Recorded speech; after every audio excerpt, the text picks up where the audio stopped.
দরজা জানলা ভেজাও যত না, আকাশ তোমায় খুঁজবে, লিখেছিলেন 57 নম্বর হরিশ চ্যাটার্জি স্ট্রিটের এক বিখ্যাত বাসিন্দা প্রেমেন্দ্র মিত্র। কে জানতো যে একদিন তার পাশের পাড়ার হরিশ চ্যাটার্জি স্ট্রিটেরই আরেক বাসিন্দার দরজায় আকাশ টাকাশ নয়, শটান সিআইডি আর কেন্দ্রীয় বাহিনী পৌঁছে যায়। আর সেই নিয়েই প্রথম প্রশ্ন। কালীঘাটে মমতা বন্দ্যোপাধ্যায়ের বাড়ি লাগোয়া পার্টি অফিস থেকে অভিষেকের ক্যামাক স্ট্রিটের অফিস, একসঙ্গে রেড সিআইডি, দু জায়গাতেই বাধা পেতে হলো, নামলো কেন্দ্রীয় বাহিনী।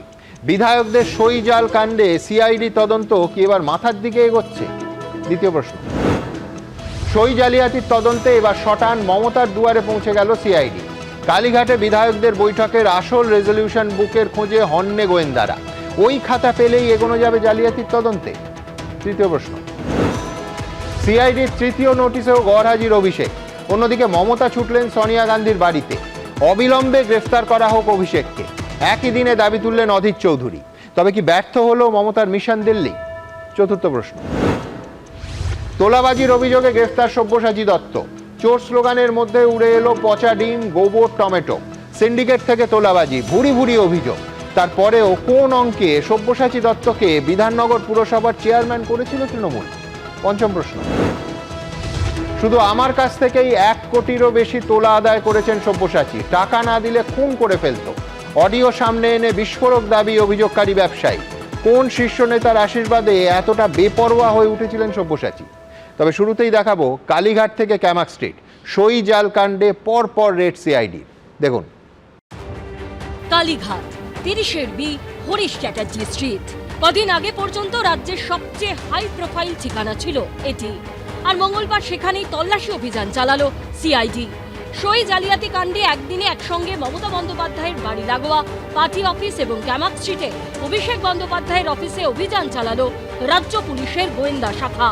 টানটান উত্তেজনা, নাটকীয় পরিস্থিতি। সিআইডি থেকে কালীঘাট থানার পুলিশ শেষ অবধি নামাতে হলো কেন্দ্রীয় বাহিনী। প্রাক্তন মুখ্যমন্ত্রীর বাড়ি লাগোয়া পার্টি অফিসে ঢুকলো CID.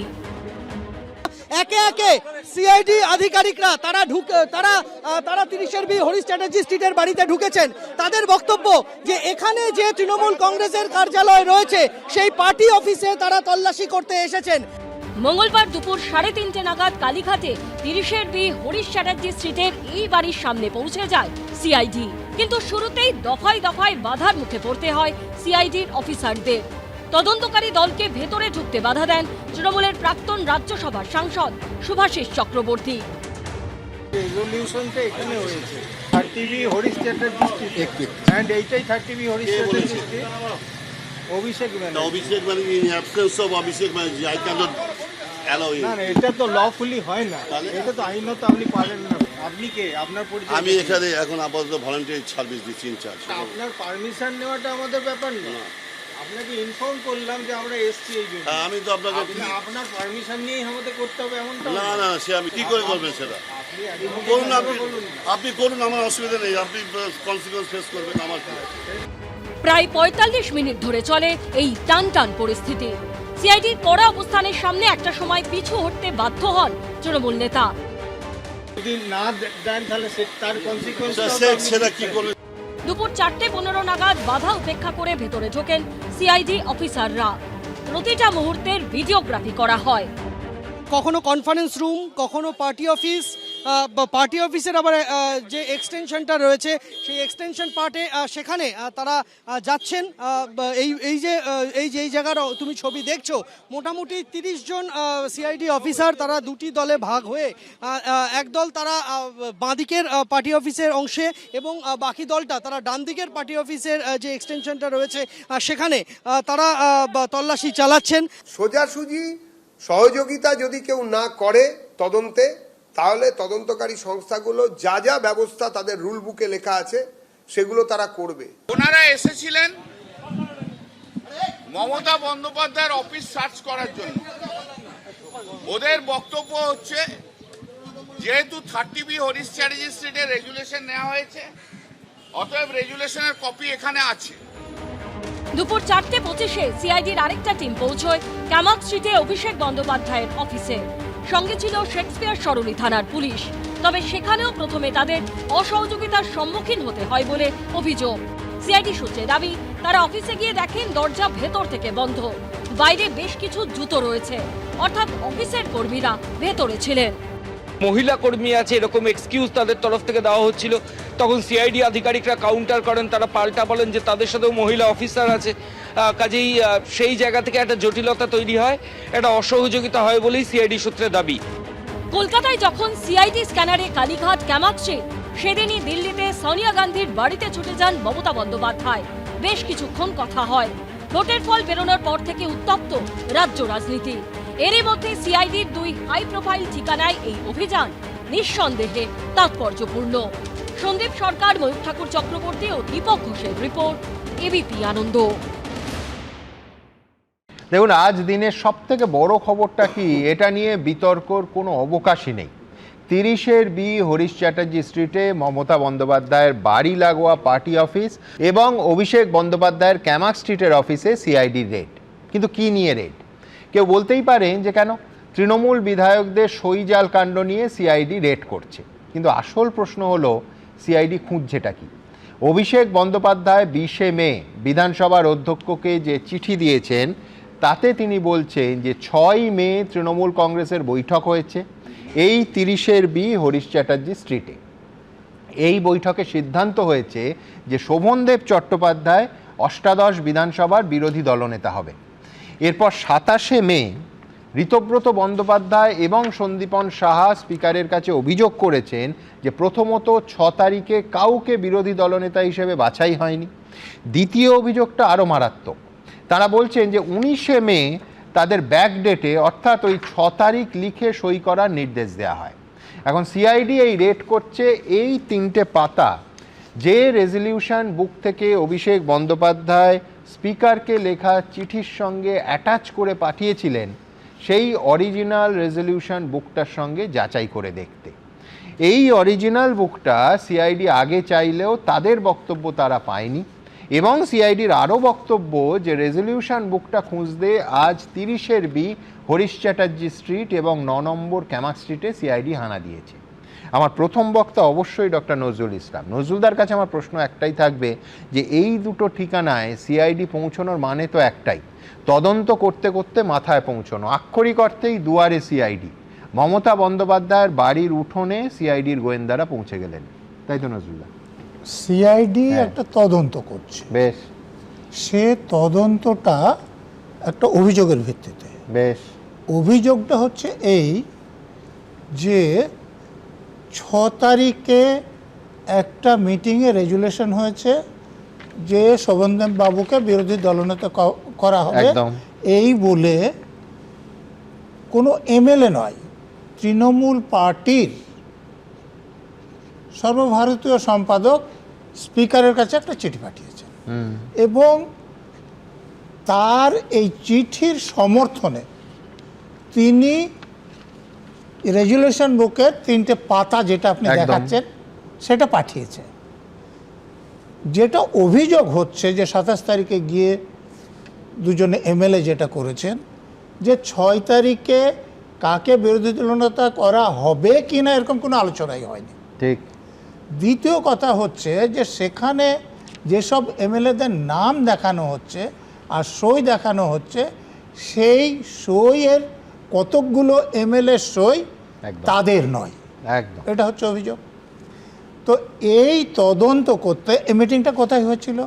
30 B Harish Chatterjee street, party অফিসে, মমতার বাড়িতে নয়। অতএব আপনি যেটা বলছেন যে মমতার বাড়িতে সিআইডি গিয়েছে, এটা ঠিক কথা নয়। সিআইডি গিয়েছে তদন্তের স্বার্থে যেখানে মিটিং হয়েছিল। আপনারা খেয়াল করুন, একজন আইনজীবী, শুধু একটাই বাড়িতে আমি বলিনি, আমি বলছি দুয়ারে। হ্যাঁ, তো ওটা তো মমতা ব্যানার্জির দুয়ার নয়, তৃণমূল পার্টি অফিসের দুয়ার। সেই দুয়ারটা মমতা ব্যানার্জিরও যতটা, অনির্বাণেরও ততটা, কল্যাণ ব্যানার্জিরও ততটাই, কুণাল ঘোষেরও ততটাই, সব তৃণমূল পার্টির সমর্থকের দুয়ার ওটা। মমতা ব্যানার্জি যেখানে থাকেন, বলতে পারেন যে উঠোনটা তো কমন, তার কারণ দুয়ার দিয়েই তো ওই পার্টি অফিসে যেতে হচ্ছে। উঠান কমন হোক, মমতা ব্যানার্জির বাড়িতে গেলে আইনের একটা কথা, ঠিক। আর যেখানে মিটিংটা হয়েছিল সেখানে গেলে আইনে আর একটা কথা। বেশ। আমার এই জন্য আপত্তি যে এটা মমতা ব্যানার্জির দুয়ারে সিআইডি যায়নি, হ্যাঁ। সিআইডি গিয়েছে সেই পার্টি অফিসের দুয়ারে, যেখানে দাবি করা হয়েছে যে এখানে রেজুলেশনটা হয়েছিল, এবং অন্যদিকে অভিযোগ হয়েছে যে ওখানে এরকম কোনো রেজুলেশন হয়নি, এবং যাদের সই দেখানো হচ্ছে তাদের অনেকেরই সই জাল। এইবার ধরুন যে একটা কথা আসছে, সেখানে একজন সাংসদ এবং আইনজীবী তিনি সাংবাদিকদের সঙ্গে কথা বলছিলেন, বলে এটা সিআইডির লোকেদের কি কোনো বুদ্ধি শুদ্ধি নাই যে গাছতলায় রেজলিউশনালকে গাছতলায় থাকবে? তো এই সাংসদের বা আইনজীবীরকে এইটুকু বুদ্ধি নেই যে এটা গাছতলা নেই, একটা পার্টি অফিস, এবং এখানে রেজলিউশন হলে রেজলিউশন এখানে থাকতেও পারে, থাকবি আমি বলছি না, কিন্তু থাকতেও পারে। তো এইটুকু বুদ্ধি যদি না থাকে, তিনি সাংবাদিকদের সঙ্গে এরকম কথা বলতে গিয়ে নিজের অজ্ঞতা প্রকাশ করে কার শোভাবর্ধন করছে? তারপরে দেখুন আর একজন সাংসদের কথা, ফ্যাকচুয়ালি বলতে গেলে ওটা সেন্ট্রাল পার্টি অফিস।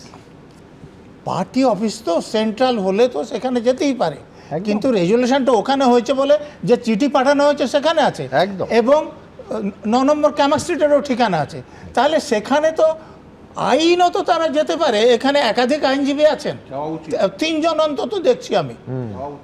হ্যাঁ, দেখুন এরপরে ওখানে যিনি দেখুন যে দীর্ঘদিন ক্ষমতায় থাকার ফলে উদ্ধত্তটা কোথায় গিয়েছে, আর একজন সাংসদ এবং তিনি আইনজীবী, তিনি বলছেন যে আমি আপনাদেরকে অ্যালাউ করতে পারি না। উনি আটকাতে পারেন? কোন আইনে আছে? 3 জন আইনজীবীর একজন বলে দিক। শুধু প্রাক্তন সাংসদ। হ্যাঁ, প্রাক্তন সাংসদ এবং এখনো আইনজীবী। তো তা এই আইনের উনি এটুকু জানেন না যে পুলিশ ওয়ারেন্ট থাকলে তো কথাই নাই, ওয়ারেন্ট না থাকলেও 3 জন আইনজীবীর কেউ অস্বীকার করুন যে পুলিশের ক্ষমতা আছে তদন্তের জন্য সার্চ করতে যে কোনো জায়গায় যেতে পারে, এবং তারা যদি দরজাটা না খুলে দেয় ভেঙে ঢুকতে পারে, যতটা বল দরকার সেটা প্রয়োগ করতে পারে, আইনে বলা আছে। একজন আইনজীবী এবং তিনি সাংসদ ছিলেন, তিনি বলছেন আমি আপনাদেরকে অ্যালাউ করতে পারি না। কোন দেশের আইন পড়েছিলেন তিনি, এবং তিনি কি করে সাংসদ হয়েছিলেন? আইন তৈরি করেন আমাদের দেশের সাংসদরা। তো এই রকম কথা যারা বলেন তাদের বিরুদ্ধে কিন্তু ব্যবস্থা করা উচিত, এবং আমি যদি ওই টিমে থাকতাম তাহলে ওই সাংসদকে অ্যারেস্ট করতাম এই বাধা দেওয়ার জন্য। বেশ, আমি এইখান থেকে অনির্বাণের কাছে যাব, কিন্তু তার আগে রাজনৈতিক নার্ভ সেন্টার বলতে যা বোঝায়, নিঃসন্দেহে 30-এর বি হরিশ চ্যাটার্জি স্ট্রিট একেবারে তাই। আবার বলছি, মমতা বন্দ্যোপাধ্যায়ের বাড়ির দুয়ারে নয়, কিন্তু দুয়ারে সিআইডি এই কারণেই, তার কারণ নিঃসন্দেহে সেই অফিসের ঠিকানায় যা অভিষেক বন্দ্যোপাধ্যায়ের চিঠির একেবারে ওপরে ঠিকানা হিসেবে দেয়া হয়েছে, এবং এই যাবতীয় মিটিং যা নিয়ে এত বিতর্ক, সেই মিটিংয়ের ভেন্যু ওই 30-এর বি হরিশ চ্যাটার্জি স্ট্রিটের পার্টি অফিস। পরের প্রতিবেদন। তৃণমূল ভেঙে খান খান, মমতা বন্দ্যোপাধ্যায়ের বিশ্বস্তরাও হাতছাড়া, রাজনৈতিকভাবে কার্যত নিঃস্ব মমতা বন্দ্যোপাধ্যায়। কাউন্সিলর থেকে বিধায়ক, সাংসদ কার্যত কেউই আর কথা শুনছেন না। আগামী দিনে তার তৈরি দলের নাম ও প্রতীক তার কাছে থাকবে কিনা তা নিয়েও জল্পনা শুরু হয়েছে। এই পরিস্থিতিতে 30-এর বি হরিশ চ্যাটার্জি স্ট্রিটে মমতা বন্দ্যোপাধ্যায়ের বাড়ি লাগোয়া পার্টি অফিসে তল্লাশি অভিযান চালালো সিআইডি। 4:15 থেকে সন্ধে 6:15 টানা 2 ঘন্টা CID team 30 B Harish Chatterjee স্ট্রিটে, যে মমতা বন্দ্যোপাধ্যায়ের বাড়ি লাগোয়া যে তৃণমূলের পার্টি অফিস রয়েছে, সেই পার্টি অফিসে তারা তল্লাশি চালালেন, এবং তল্লাশি চালিয়ে তারা বেরিয়ে এসেছেন। সই জালিয়াতি কাণ্ডে তৃণমূলের একেবারে নার্ভ সেন্টারে পৌঁছে গেল সিআইডি টিম। আইনে কি হবে না হবে সেটা পরের কথা, তার আগে এতজন চলে যাও হরিশ চট্টোপাধ্যায় স্ট্রিটে, এতজন চলে যাও, একটা মহল আগে তৈরি করে দাও। এই পার্টি অফিস লাগোয়া মমতা বন্দ্যোপাধ্যায়ের বাড়ি, এইখান থেকেই তিনি হয়ে উঠেছিলেন অপ্রতিরোধ্য যুব কংগ্রেস নেত্রী। বাজিয়েছিলেন বামফ্রন্টের মৃত্যু ঘণ্টা, সাংসদ হয়েছেন, কেন্দ্রীয় মন্ত্রীও হয়েছেন। এখান থেকেই তিনি কংগ্রেস করতেন, এখান থেকেই কংগ্রেস ভেঙে তৃণমূল করেছেন। পার্টি অফিস সংলগ্ন এই বাড়িতেই এসেছিলেন প্রধানমন্ত্রী অটল বিহারী বাজপেয়ী, এখান থেকেই বিজেপির হাত ধরেছেন, এখান থেকেই আবার কংগ্রেসের শরিক হয়েছেন, এখান থেকেই সিপিএম কে হারিয়েছেন, মুখ্যমন্ত্রী হয়েছেন, আবার এখান থেকেই পরাজিত হয়ে তিনি এখন কার্যত সর্বহারা। তার নেতৃত্ব, কর্তৃত্ব সবকিছুই প্রশ্নের মুখে। যে বাড়ি থেকে কিছুদিন আগে অব্দি রাজ্য চলতো, সরকার চলতো, প্রশাসন চলতো, দল চলতো, এখন তার পাশেই পার্টি অফিসে তল্লাশি চালালো সিআইডি। ওগুলো কোন নন্দন কানন যে ওখানে সিআইডি যেতে পারবে না? যে যেখানে যত রকম ভাবে বজ্জাতি করেছে তাদের যা কিছু খুঁজে পাওয়ার জায়গা, যেখানে সন্দেহ হবে সেখানে প্রশাসন যাবে, সেটা যারই বাড়ি হোক না কেন, সেটা রাজনৈতিক পরিচয় যাই থাক না কেন, কোনো ইমিউনিটি পাবে না কেউ। মমতা বন্দ্যোপাধ্যায়ের বাড়ি লাগোয়া পার্টি অফিসে পৌঁছে গেল সিআইডি, পৌঁছলো অভিষেক বন্দ্যোপাধ্যায়ের ক্যামাক স্ট্রিটের অফিসেও। প্রাক্তন মুখ্যমন্ত্রীর বাড়ির পাশ দিয়ে বয়ে গেছে আদিগঙ্গা। সিআইডির তদন্তের চল কতদূর অব্দি পৌঁছবে সেদিকেই তাকিয়ে গোটা রাজ্য। আশাবুল হোসেন ও দীপক ঘোষের রিপোর্ট, এবিপি আনন্দ, কলকাতা। দেখুন, এটা মানতেই হবে যে অভিযোগগুলো মারাত্মক। ব্যাকডেটে সই করানো, মিটিংয়ের সিদ্ধান্ত আসলে না নেয়া, এসব অভিযোগ তো আছেই। কিন্তু তার থেকেও বড় অভিযোগ যেটা, সেটা হলো 14 জনের নাম ব্লক লেটার্সে থাকা এবং একের পর এক তৃণমূল বিধায়কের অন ক্যামেরা সাক্ষ্য যে সইগুলো তাদের নয়। এবিপি আনন্দের ক্যামেরাতেই তৃণমূলের মধ্য হাওড়ার বিধায়ক অরূপ রায় বলেছেন যে ওই কাগজে, অর্থাৎ এই বুকে যে সইটা সেটা তার নয়। আরও এক বিধায়ক যেমন সুভাষিস দাস একই কথা বলেছেন। ক্যানিং পূর্বের তৃণমূল বিধায়ক বাহারুল ইসলাম বলেছেন তিনি বৈঠকেই যাননি, সিআইডিকে সাক্ষ্য দিয়েছেন। ভাবুন, এই সইগুলো কে করলো এবং কার নির্দেশে করলো সেটা তো অবশ্যই জানতে হবে। কিন্তু সবথেকে বড় কথা, অভিযোগগুলো যাঁরা করেছেন, সিআইডিকে যাঁরা বয়ান দিচ্ছেন, তারা প্রত্যেকেই তো তৃণমূলের টিকিটে জিতে আসা নির্বাচিত জনপ্রতিনিধি। একটা জিনিস আমি স্পষ্ট করে অনির্বাণের কাছে জানতে চাইবো যে তৃণমূল এই জটিলতাটাকে বাড়াতে দিচ্ছে কেন? সিআইডি বলছে তারা একাধিকবার, অন্তত 3 বার অরিজিনাল রেজলিউশন বুকটা চেয়েছে তদন্তের স্বার্থে। এই বুকটা পাঠিয়ে দিলেই তো সিআইডিকে আর রেড করার কোনো সুযোগই পেত না। এবং অনির্বাণকেও নিশ্চয়ই ও এক্ষুনি এটা বলবে রাজনৈতিক প্রতিহিংসা, সেটা অনির্বাণকেও বলতে হতো না। তৃণমূল কেন এই রেজলিউশন বুকটা পাঠালো না অনির্বাণ?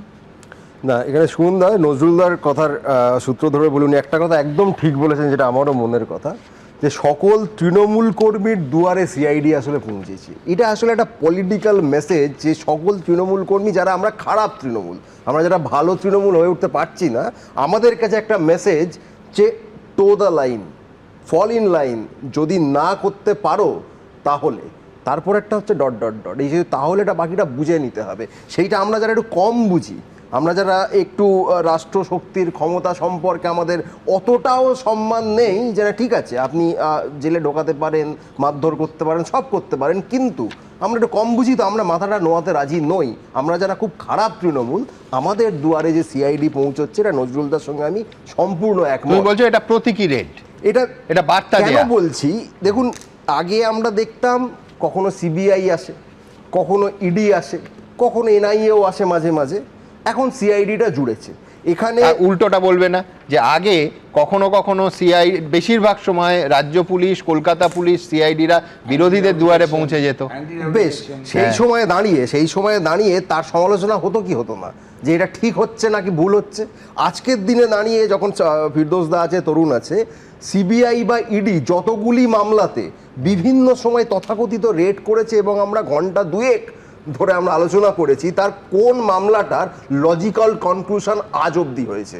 বা 15 বছরের তৃণমূল শাসনে কত অসংখ্য সিবিআই ইডির মামলা, মানে সিবিআইডি যাতে আসে, শামীমদা নিজে, তরুণ নিজে, বিকাশবাবু সবাই করেছেন আর কি, সে কোন মামলাটার আজ অবধি লজিক্যাল কনক্লুশন হয়েছে?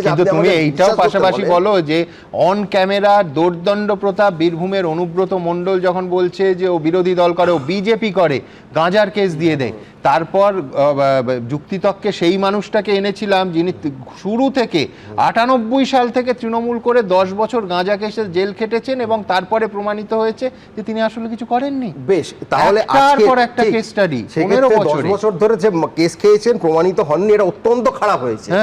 সরকারটা তো চলে গেছে, আজকে তাহলে প্রায় 1.5 মাস যে সরকারটা আছে তারা যা যা করছে আমরা সেটা নিয়ে কোনো আলোচনা করব না এখনো কি তাহলে তাহলে সেটাই তো আমি বলছি আজকে সিআইডি যে গেল যেতেই পারে কিন্তু এখানে পয়েন্টটা কি 3 জনের সই মেলা না মেলা আমাদের কি বিধায়ক সংখ্যা 27 ছিল যে আমাদের আরো 3টে জোর করে ফরজারি করে দরকার ছিল আমাদের বিধায়ক সংখ্যাই তো আসে অনির্বাণ 3টে বাদ দাও যদি একজন বিধায়কেরও ফরজারির অভিযোগ ওঠে সে তদন্ত হবে না 100 বার ফরজারির অভিযোগটা সাধারণ মানুষও যদি এই অভিযোগ করে মানে ফরজারির যে অভিযোগটা উঠছে সেই অভিযোগের মূল ভিত্তিটা কি যে শোভনদেব চট্টোপাধ্যায়কে আমরা বিরোধী দলনেতা হিসেবে মানি কি মানি না that is the central question এবার যারা যারা বলছেন আমরা মানি না তারা কি সেদিন বলেছিলেন আমরা মানি না তারা তো হাত তুলে বলেছিলেন আমরা মানা না মানার প্রশ্ন নয় প্রশ্ন হচ্ছে বৈঠকে সেই সিদ্ধান্ত নেওয়া হয়নি এবং পরবর্তীকালে ব্যাকডেটে সই করানো হয়েছে এটা তো মানে আমি বলছি সেই অভিযোগ যদি হয়ে থাকে সেই অভিযোগ যারা বলছেন যে আমাদের সই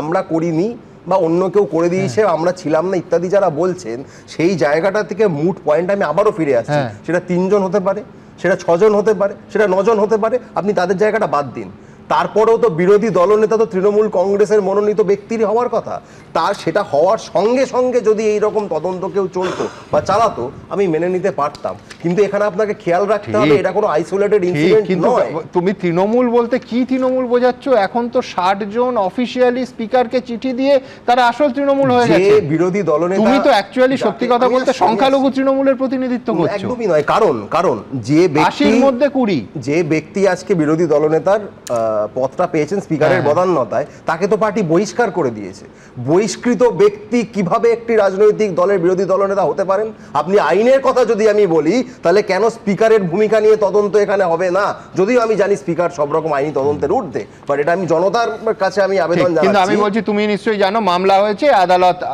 সেটা হবে সেটা হোক এবং তৃণমূল একা মামলা করেছে তা নয় এর আগে এই একই মামলা কিন্তু শিবসেনাও করেছে না ঠিক আছে উদ্ধব ঠাকরেও করেছে আপনি আমার লজিকটাকে খণ্ডন করে দেখান যে ব্যক্তিকে দল বহিষ্কার করে দিয়েছে সেই ব্যক্তি কি করে সেই দলের হয়ে বিরোধী দলনেতা হতে পারে না এই লজিক আমি খণ্ডন করতে যাব কেন আমি বলছি 3 জন আইনজীবী আছে আজকে আমার খুব সুবিধা আছে সুতরাং তারা আইনে কি বলছে এবং খণ্ডন করার প্রয়োজন হলে তারা খণ্ডন করবে তোমরা একটা যুক্তি নিয়ে কোর্টে গেছো আমরা কোর্টের দিকে নজর রাখবো কিন্তু এইখান থেকে আমার পরের প্রতিবেদন অবশ্যই সেটা হচ্ছে সিআইডির বক্তব্য যে 1 রেজলিউশন বুক 2 হচ্ছে 3 বার অভিষেক বন্দ্যোপাধ্যায়কে নোটিশ তা সত্ত্বেও তিনি সিআইডিতে হাজিরা দিলেন না দিল্লিতে গেলেন ঠিক কি বলছেন একেবারে পরস্পর বিরোধী সিআইডির দাবি এবং অবশ্যই পার্টির বক্তব্য অনির্বাণ যার প্রতিনিধিত্ব করছে দেখুন তৃণমূলের সই জালিয়াতি কাণ্ডের তদন্তে একই দিনে 2 জায়গায় সিআইডি রেড একদিকে 30B হরিশ চ্যাটার্জি স্ট্রিটে মমতা বন্দ্যোপাধ্যায়ের বাড়ি লাগোয়া তৃণমূলের পার্টি অফিস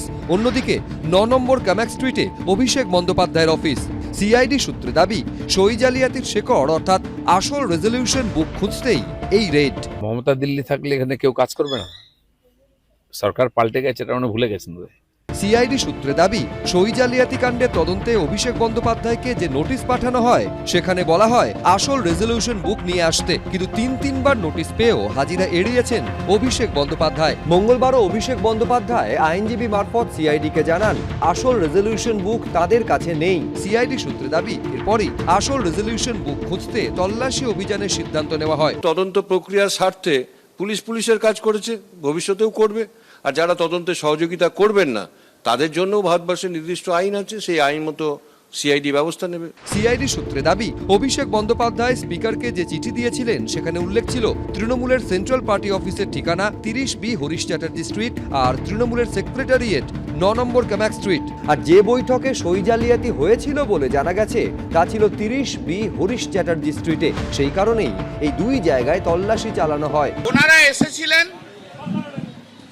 মমতা বন্দ্যোপাধ্যায়ের অফিস সার্চ করার জন্য ওদের বক্তব্য হচ্ছে যেহেতু 30B হরিশ চ্যাটার্জি স্ট্রিটে রেগুলেশন নেওয়া হয়েছে অতএব রেগুলেশনের কপি এখানে আছে অতএব রেগুলেশনটা এখানে সার্চ করার জন্য এসছে। বিধানসভার স্পিকারকে চিঠি দিয়ে অভিষেক বন্দ্যোপাধ্যায় জানিয়েছিলেন বিরোধী দলনেতা হিসেবে শোভনদেব চট্টোপাধ্যায়কে বেছে নেওয়া হয়েছে। এরপর বিধানসভার স্পিকার নির্দেশ দেন যে বৈঠকে শোভনদেব চট্টোপাধ্যায়কে বিরোধী দলনেতা হিসেবে মনোনীত করা হয়েছে সেই বৈঠকের প্রস্তাব বিধায়কদের সইসহ বিধানসভায় জমা দিতে হবে। সেই মতো বিধায়কদের সইসহ একটি চিঠি পাঠান অভিষেক বন্দ্যোপাধ্যায়, কিন্তু সেই প্রস্তাব বা রেজলিউশনেই তৃণমূল বিধায়কদের সই জালিয়াতি সামনে আসে। তা নিয়ে চাঞ্চল্যকর অভিযোগ তোলেন তৎকালীন তৃণমূলের বিধায়ক ঋতব্রত বন্দ্যোপাধ্যায়। আমাদের বক্তব্য ছিল 6 তারিখ যে মিটিং হয় সেই মিটিংয়ে কোনো রেজলিউশন নেওয়া হয়নি। 19 তারিখ অ্যাটেন্ডেন্স দেওয়ার সময় বলা হয় যে 6 তারিখ মানে ডেটটা লিখুন 6 তারিখ, তো 19 তারিখ সই করা হচ্ছে। সিআইডি সূত্রে দাবি যে তৃণমূল বিধায়করা সই করেছিলেন তাদের বয়ান রেকর্ড করা হয়েছে, হাতের লেখাও পরীক্ষা করা হয়েছে। 3 জন জানিয়েছেন তারা সই করেননি। আমাকে দেখালেন সিগনেচারটা, তো সিগনেচারটা দেখে আমি অবাক হলাম যে এই সিগনেচারটা আমি তো করিনি। আমার যে সিগনেচারটা আমাকে দেখিয়েছে সিআইডি, সেই সিগনেচারটা আমার নয়। সিআইডি সূত্রে দাবি এখন তদন্ত এগিয়ে নিয়ে যেতে আসল রেজলিউশন বুক উদ্ধার করতে হবে, আর সেই কারণেই মঙ্গলবার হরিশ চ্যাটার্জি স্ট্রিট এবং কামাক স্ট্রিটে একযোগে তল্লাশি। তবে মঙ্গলবারের তল্লাশিতে আসল রেজলিউশন বুক বাজেয়াপ্ত হয়নি বলে সিআইডি সূত্রে দাবি। এবিপি আনন্দ। দেখুন, নতুন খবর যেটা সেটা হলো অভিষেক বন্দ্যোপাধ্যায় আজ সিআইডিকে সকালে চিঠি দিয়ে জানান যে অরিজিনাল রেজলিউশন বুকটা তার কাছে নেই এবং হাইকোর্টে বিষয়টা বিচারাধীন।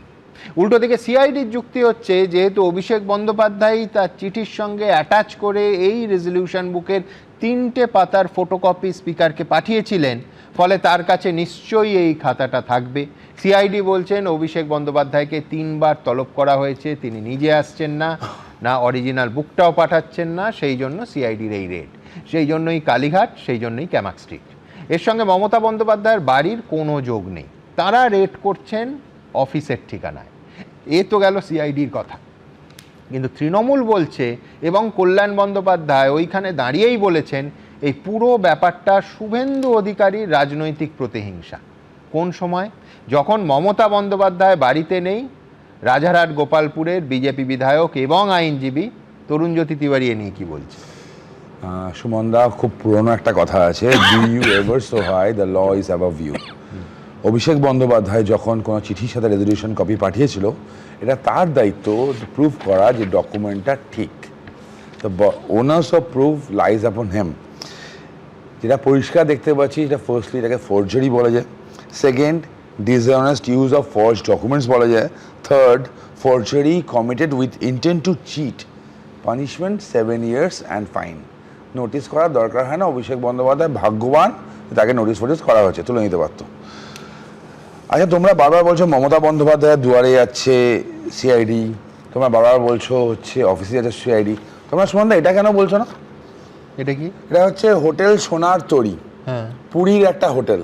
আমাদের অত্যন্ত গরিব প্রাক্তন মুখ্যমন্ত্রী, তার বাড়ির address 30B Harish Chatterjee street. Hotel সোনার তরীর বুকিং অ্যাড্রেস হচ্ছে 30B হরিশ চ্যাটার্জি স্ট্রিট। পুরীতে এটাকে হোটেল সোনার তরী বলে চেনা যায়, সেটা কার? মুখ্যমন্ত্রী জানতেন না, তার প্রাক্তন মুখ্যমন্ত্রী, যে তার বাড়ি অ্যাড্রেসে হোটেল চলে। যে এটা নিয়ে আমি আগে বলেছিলাম, বর্তমান এটা উড়ে গেছে, এই কলকাতা কন্ট্যাক্ট বলে এটা ছিল, এটা উড়ে গেছে, কারণ ওপরেরটুকু আছে, কিন্তু আমাদের কাছে তো ডেটাবেস আছে, স্ক্রিনশটগুলো আছে উইথ ইউআরএল। তো এটা কার? এবার এরকমও তো হতে পারে যে সিআইডি হোটেলে গেছিলো খোঁজ নেওয়ার জন্য। আমার তো মনে হয় সিআইডি একটু উচিত পুরী সোনার তরীটার দিকেও যাওয়া। দেখো, এরা না মানে ব্রেক করতে করতে করতে করতে এমন জায়গায় চলে গেছে, বারবার তৃণমূলকে আমরা বলতাম প্রাইভেট লিমিটেড কোম্পানি, পিসি ভাইপোর কোম্পানি। এদের দলের নেতাদের এরা কর্মী, চাকর বাকর বা পুরাতন ভৃত্য রামু কাকা টাইপের মনে করতো। তো লিখে দিল, নিজের মতো লিখে দিল। কোন শিক্ষিত লোক বলতো ক্যাপিটাল লিটারের সিগনেচার করে? কে করে? এটা ইচ্ছা করে করা হয়েছিল। এবার এদের অবিশ্বাসের জায়গা হোক, যাই জায়গা হোক, এরকম জায়গায় পৌঁছেছে যেটা মনেই করে নিচ্ছে এরা তো আমার কেনা গোলাম আছে, এরা আমাদের কথা মতো চলবে। মালকিন ছিলে, মালকিনের পর তাই ভাইপো, ভাইপো তার আরেক ভাই, এবং তারপর তো পরবর্তী প্রজন্ম অভিষেক বন্দ্যোপাধ্যায়ের ছেলে মেয়ে তৈরি আছে। এইভাবে সিস্টেমেটিক্যালি চলছিল। তুমি সিম্পল দেখো, মানে বারবার নোটিশ করা হয়েছে, নোটিশ করার পর আলটিমেটলি ইস্যুগুলো আসলো। আমি অনির্বাণের কথা শুনছিলাম, তৃণমূল আজকালও তৃণমূলের মুখপাত্র হয়েছে, যখন দরকার ছিল তখন হলে হয়তো ভালো হতো, আজকাল হয়েছে তখন তৃণমূলের কেউ নেই। সেই সময় জানবে ভালোই যে 2/3 যদি বেরিয়ে যায় অ্যান্টি ডিফেকশন ল অ্যাপ্লিকেবল হয় না। রিসেন্ট শিবসেনা ইস্যুটাও জানা আছে, সেখানে দাঁড়িয়ে ঋতব্রত বন্দ্যোপাধ্যায়ের সাথে যারা আছে তারা মেজরিটি নিয়ে আছে। তৃণমূলের কাছে তৃণমূলের ওই ঘাসফুল না কি জিনিস আছে ওটা থাকবে কিনা তাও সন্দেহ আছে। তো তৃণমূলের আজকাল যা অবস্থা আছে, তৃণমূলে হচ্ছে পিসি আছেন, ভাইপো আছেন, কল্যাণ বন্দ্যোপাধ্যায় কতদিন আছেন আমি জানি না, তা আপাতত তিনি আছেন। মাঝে মাঝে তাকে শুনতে হতো মাতাল তোমায় জানতে হবে, আগামীকে চিনতে হবে, কলকাতা হাইকোর্টের করিডোরে। সে কল্যাণ বন্দ্যোপাধ্যায় এখনো কিসের টানে আছেন, কল্যাণ বন্দ্যোপাধ্যায় যায় না, আমি সেদিকেও যাচ্ছি না।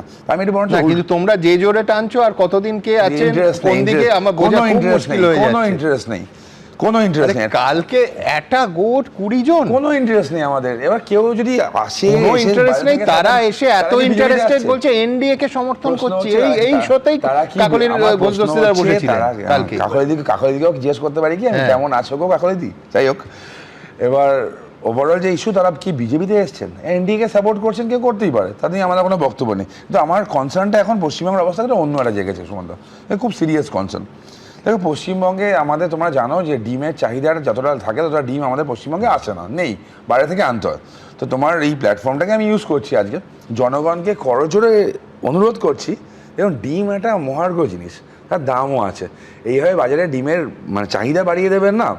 ডিম ছুটছেন এমনভাবে যে যেগুলো রান্না হতে পারতো সেগুলো তৃণমূল নেতাদের গায়ে টাকে মুখে উঠে যাচ্ছে। তার চেয়ে বড় একটা অন্য উপায় আছে।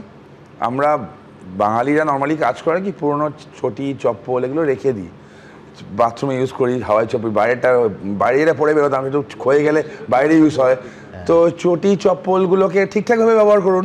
খাওয়ার জিনিস কোনো ফর্মেই আইন নিজের হাতে তুলে নেওয়া উচিত। খাওয়ার জিনিস কেন ছুটছেন? খাওয়ার জিনিস গরিব মানুষকে খাওয়ান, ভালো মানুষকে খাওয়ান। ডিম ছুঁড়ে ডিম অপচয় একদম করবেন। আর লাস্ট কথা বলে শেষ করবো, অভিষেক বন্দ্যোপাধ্যায়, মমতা বন্দ্যোপাধ্যায় এত বড় বড় যে ডায়লগ দিতেন, এত বড় বড় কথা বলতেন, আমি জানি আমাদের কার্যকর্তা, আমাদের নামে সুমনদা, ইনফ্যাক্ট তোমার অনেক সাংবাদিকের নামে, তোমার নামে কতগুলো মামলা হয়েছে, কোন কোন আসপেক্টে মামলা হয়েছে, আজকে তারা আইনের কথা বলছে, আজকে তারা বড় বড় জায়গা দেখাচ্ছে। মানে নিজের জায়গা দেখো, একটা মানে সন্ত কবিরের একটা দোহা ছিল না যে বুড়া जो ढूंढने में निकला बुरा ना कोई, बुरा ना मिलिया कोई, जब देखा खुद के अंदर मुझसे बुरा ना कोई। তৃণমূল একটু নিজের দিকে দেখা উচিত, তারপর কথা বলবে। আচ্ছা, এখানে 2/3 মেজরিটির কথা যেটা তরুণ বললেন, সেটা তখন অ্যাপ্লিকেবল যদি তারা দল ত্যাগ করে অন্য দলে যান, তবে তাদের সাংসদ বা বিধায়ক পদ, বলেই দেওয়া তরুণ, তাহলে সাংসদ বা বিধায়ক পদ খারিজ যাতে না হয় তখন অ্যাপ্লিকেবল। এখানে ঋতব্রত বাবুরা বলেছেন আমরা তৃণমূল ছেড়ে অন্য কোনো দলে গেছি, ওরাই বলছে আমরাই তৃণমূল দাও, তাহলে তো অ্যান্টি ডিফেকশনের এখানে বলছে আমরাই তৃণমূল শেষ করে নিতে দাও, তারা অ্যান্টি ডিফেকশনটা এখানে অ্যাপ্লিকেবল হচ্ছে না। একটু অন্য স্টেটে তোমরা তো অন্য স্টেটে, মানে পশ্চিমবঙ্গ ছেড়ে অন্য স্টেটে এতদিন ঘুরে এসছো, আমি বলছি এই হুবহু এক যুক্তি, দেখো যুক্তি ঠিক না ভুল, আইনের কোষ্টি পাথরে দাঁড়ায় কি দাঁড়ায় না আমি জানি না, কিন্তু আমি বলছি সুপ্রিম কোর্টের রায় একনাথ শিন্ডের পক্ষে গেছিল ঠিক এই যুক্তিগুলোর উল্টো দিকে। ঠিক আছে, বলেছিলেন যে একেবারে প্রতীক একনাথ শিন্ডে, তার কারণ মেজরিটি তার কাছে। এখানে কি এখন অবধি তারা প্রতীক নিয়ে কোথাও আবেদন নিবেদন করেছে? মামলা কেন দাঁড়াও, শেষ করতে দাও। একই সঙ্গে বলছেন যে মমতা বন্দ্যোপাধ্যায়কে আমরা পরামর্শদাতা হিসেবে, আমাদের নেত্রী হিসেবে, ইত্যাদি ইত্যাদি হিসেবে চাই। তারা কখন বলছে যে আমরা তৃণমূলটা ত্যাগ করে দিলাম, আলাদা দল করলাম? আমি বলছি তরুণ এক্ষুনি সরবে প্রতিবাদ করতে পারে, কিন্তু অনির্বাণ, মমতা বন্দ্যোপাধ্যায়কে যে পোস্টটা তারা অফার করছেন মার্গদর্শকের পোস্ট, এই বলে লালকৃষ্ণ আদবানিকে কতদিন বাড়িতে বসিয়ে দিয়েছিল। একই সঙ্গে আজকে তরুণ যাদের আগমনের আশায় এত উল্লসিত, তাহলে তাদের সঙ্গে মিটিং যেটা করছে, তাদের নেতাদের গিয়ে বলো, নেতাদের গিয়ে বলো, নেতাদের গিয়ে বলো, শুভেন্দু অধিকারীকে গিয়ে বলো, যারা একটা প্রবলেম কোন দেখেছো পশ্চিমবঙ্গে? আমরা তো বিরোধী আসনে ছিলাম লাস্ট 5 বছর, কোন প্রশাসনিক বৈঠকে আমাদের কি কোনদিন ডাকা হয়েছে? আমাদের নির্বাচনী বৈঠকে যখন ডাকা হয়েছে, ভূপেন্দ্র যাদবের ঘরে ভূপেন্দ্র যাদবের সঙ্গে শুভেন্দু অধিকারীর উপস্থিতিতে, আমি বলছি যে নজরুলদার কাছে আসবো। আমি বলছি কোনো একটা দলের 80 জন বিধায়কের মধ্যে 60 জন যদি কোনো নেতাকে না মানেন এবং 28 জন মানে লোকসভার এমপির মধ্যে 20 জন যদি কোনো নেতাকে না মানেন, তাহলে সেই নেতা কাউকে বহিষ্কার করার অধিকার আছে কিনা এটা নিয়ে আলোচনা হওয়া উচিত। বেশ, আমি এইখান থেকে আমার পরের প্রতিবেদন আপনাদের সামনে রাখবো, সেটা হচ্ছে এই 30 বি হরিশ চ্যাটার্জি স্ট্রিটে যখন রেড চলছে, মমতা বন্দ্যোপাধ্যায় ছুটে গেলেন সোনিয়া গান্ধীর কাছে। পরের প্রতিবেদন।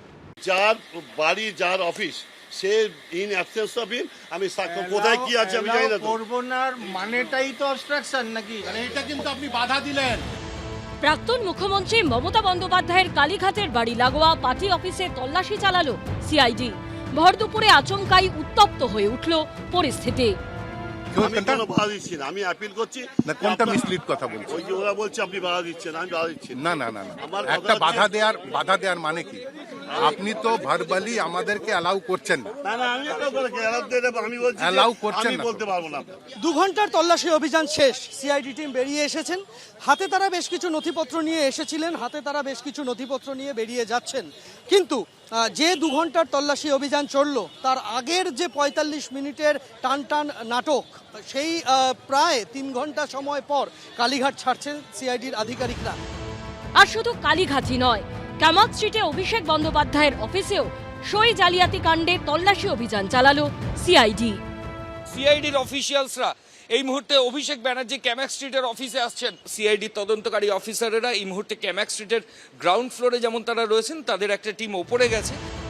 বিধানসভা থেকে লোকসভা, এমনকি রাজ্যসভা, তছনছ মমতা বন্দ্যোপাধ্যায়ের সাধের তৃণমূল। পলেস্তরা খসে পড়া দেওয়াল আর আগাছায় ভরা জরাজীর্ণ কাঠামো নিয়ে মমতা বন্দ্যোপাধ্যায়ের তৈরি দল যেন নিজের অতীতের কঙ্কালসার সাক্ষী হয়ে দাঁড়িয়ে আছে। আর এই ভাঙনের শুরুটা হয়েছিল বিধানসভার সই জালিয়াতি কাণ্ড দিয়ে, যার তদন্ত করেছে সিআইডি। সই জালিয়াতি কাণ্ডে সিআইডি বারবার তলব করলেও এখনো একবারও হাজিরা দেননি অভিষেক বন্দ্যোপাধ্যায়। তাকে এখনো অবধি 3 বার তলব করেছে রাজ্য পুলিশের গোয়েন্দা শাখা, কিন্তু বিভিন্ন সময় বিভিন্ন কারণ দেখিয়ে হাজিরা এড়িয়েছেন তিনি। মঙ্গলবারও হাজিরা এড়িয়ে গেলেন অভিষেক। তিনি যদি মনে করে থাকেন যে তিনি পালিয়ে বেড়াবেন তার শিষ্য পুষ্পার মতো, গতকাল পুষ্পাকে যেরকম ধরা হয়েছে নেপাল বর্ডার থেকে, আমি জানি না এত সাহস, এত বাঘের বাচ্চা তারা কেন পালিয়ে বেড়াচ্ছে। সেরকমই যুবরাজ অভিষেক ব্যানার্জিকেও বলবো, না এলে যে পার পেয়ে যাবেন তা কিন্তু নয়। মঙ্গলবার বিকেল 5টায় ছিল তার হাজিরার ডেডলাইন। সূত্রের খবর, বিকেল 4:30 নাগাদ সিআইডিকে চিঠি দেন অভিষেক বন্দ্যোপাধ্যায়। চিঠিতে জানান তিনি হাইকোর্টের দ্বারস্থ হয়েছেন। রাজ্যের বাইরে থাকার কারণে তিনি ভবানী ভবনে হাজিরা দিতে যেতে পারছেন না। এবার ধরে জেলে ভরে দেওয়া উচিত তাকে, এটা আইন তাই বলে। বারবার ডাকবে কেন? সরকার উচিত তাকে, যদি কিছু বলার থাকে জেল কাস্টডিতে নিয়ে নেক, কাস্টডিতে জিজ্ঞাসাবাদ করবে। শোভনদেব চট্টোপাধ্যায়কে বিরোধী দলনেতা নির্বাচিত করে বিধানসভায় তৃণমূলের পরিষদীয় দলের তরফে যে চিঠি দেওয়া হয়েছিল, তাতে কয়েকজন বিধায়কের সইতে অসঙ্গতি পাওয়া গেছে। সেই তদন্তভার রাজ্য সরকার তুলে দিয়েছে সিআইডির হাতে। দলের সর্বভারতীয় সাধারণ সম্পাদক হিসেবে ওই চিঠিতে অভিষেক বন্দ্যোপাধ্যায়ের স্বাক্ষর ছিল। সে অভিষেক বন্দ্যোপাধ্যায় কোঅপারেট করার জন্য টাইম চেয়েছেন, টাইম দেবেন কিনা সেটা প্রশাসনের ব্যাপার। যদি প্রশাসন টাইম দেয় ভালো, আমরা অনুরোধ করছি।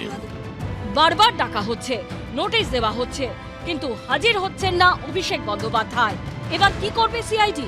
কোন পথে হাঁটবে তারা? পার্থপ্রতিম ঘোষ, বিজেন্দ্র সিংহ ও রাজা চট্টোপাধ্যায়ের রিপোর্ট, এবিপি আনন্দ।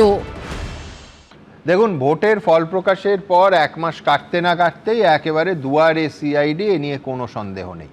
একের পর এক মন্ত্রী, বিধায়ক, কাউন্সিলর এবং প্রাক্তনরা তো বটেই শটান জেলে ঢুকছে। যত ডিম ছোঁড়া হয়েছে সেটা স্কুলে দেয়া গেলে মিড ডে মিলের পুষ্টিগুণ বেড়ে যেত। আবার বলছি, আইন নিজের হাতে নেবেন না। কিন্তু ফিরদৌসের কাছে আমার প্রশ্নটা সম্পূর্ণ আইনি। স্বাধীন ভারতবর্ষের ইতিহাসে এই অভিযোগ কখনো শোনা যায়নি যে জনপ্রতিনিধিদের সই জাল করে বিধানসভা স্পিকারের কাছে পাঠানো হচ্ছে। নিঃসন্দেহে অভূতপূর্ব, অশ্রুতপূর্ব অভিযোগ। কিন্তু অপরাধ প্রমাণিত হলে তার কি শাস্তি হতে পারে? খানিকক্ষণ আগে তরুণ বলছিল যে 7 বছর। 7 বছর, হ্যাঁ একদমই। দেখুন, শাস্তির পরিমাণ অলরেডি আমার বন্ধু আইনজীবী বলে দিয়েছে, এখন নির্বাচিত বিধায়কও বটে। কিন্তু আমি সেটার মধ্যে যাচ্ছি না। আপনি বলছেন যে অভূতপূর্ব, আপনাকে আমি আমার করা মামলার অভিজ্ঞতা শোনাচ্ছি। তাহলে যে সাধারণভাবে কি হয় বলুন তো? সাধারণভাবে কি হয়, কেউ কম নাম্বার পেলে ওই ওএমআর শিটে এক্সট্রা এনসার্কেল করে দিয়ে তাকে পাস করিয়ে দেওয়া হয়। কিন্তু তৃণমূলের আমলে কি ঘটেছিল জানেন তো? মানে ওই যে কোন গ্রুপের প্রশ্ন অ্যান্সার দিচ্ছে, এক্সট্রা এনসার্কেল করে দিয়ে তাকে ফেল করানো হয়েছে, অর্থাৎ যে ব্যক্তিটি পাশ করেছিল তাকে ফেল করানো হয়েছিল, নম্বর কমানো হয়েছিল। কমানো নয়, যে শেষ ওই কোন গ্রুপের অ্যান্সার কি দিয়েছে, আব্দুল হামিদের মামলা, আপনি চাইলে এখন অর্ডার শিটও দেখে নিতে পারেন। তো আমি সে যখন আদালতে মামলা তুমি করি, বলছো একজন যোগ্য প্রার্থীকে অযোগ্য বানানো হয়েছিল, পরীক্ষার্থীকে তাকে অযোগ্য বানানো হয়েছিল। এবং সেটা যখন হাইকোর্টে চ্যালেঞ্জ করি আব্দুল হামিদের মামলায়, মাদ্রাসা সার্ভিস কমিশনের মামলায়, তো তখন সেইটাকে সেই সময় হাইকোর্ট ওটাকে সিএফএসএল এ পাঠিয়েছিল। এখন সেই সিএফএসএল থেকে যখন রিপোর্ট আসলো তখন দেখা গেল যে না, ওটা আব্দুল হামিদ করেনি, এনসার্কেল করেনি। কিভাবে বুঝলো? তার কারণ ধরুন আমি এই পেনটা ব্যবহার করছি, তো এই পেনের কালিতে যখন এনসার্কেল করব আমি, ধরুন সবগুলো এনসার্কেল করেছি এই পেনের কালিতে, কিন্তু অন্য কালি দিয়ে যদি আপনি এনসার্কেল করেন তাহলে কিন্তু সেটা ইজিলি ডিটেক্ট হয়ে যাবে, সিএফএসএল এ পাঠালে সেটা ডিটেক্ট হয়ে যাবে, এবং সেটার উপর সেই রিপোর্টের উপর ভিত্তি করে সেই কিন্তু তাকে পাস ডিক্লেয়ার করা হয়েছিল। সবটাই কালিমালিপ্ত জালিয়াতি। অতএব তৃণমূল কংগ্রেসের আমলে যেমন অযোগ্যকে যোগ্য বানানো হয়েছিল, সেরকম যোগ্যকে অযোগ্য বানানো হয়েছিল, ফলে একইভাবে সেই ট্র্যাডিশন চলেছে।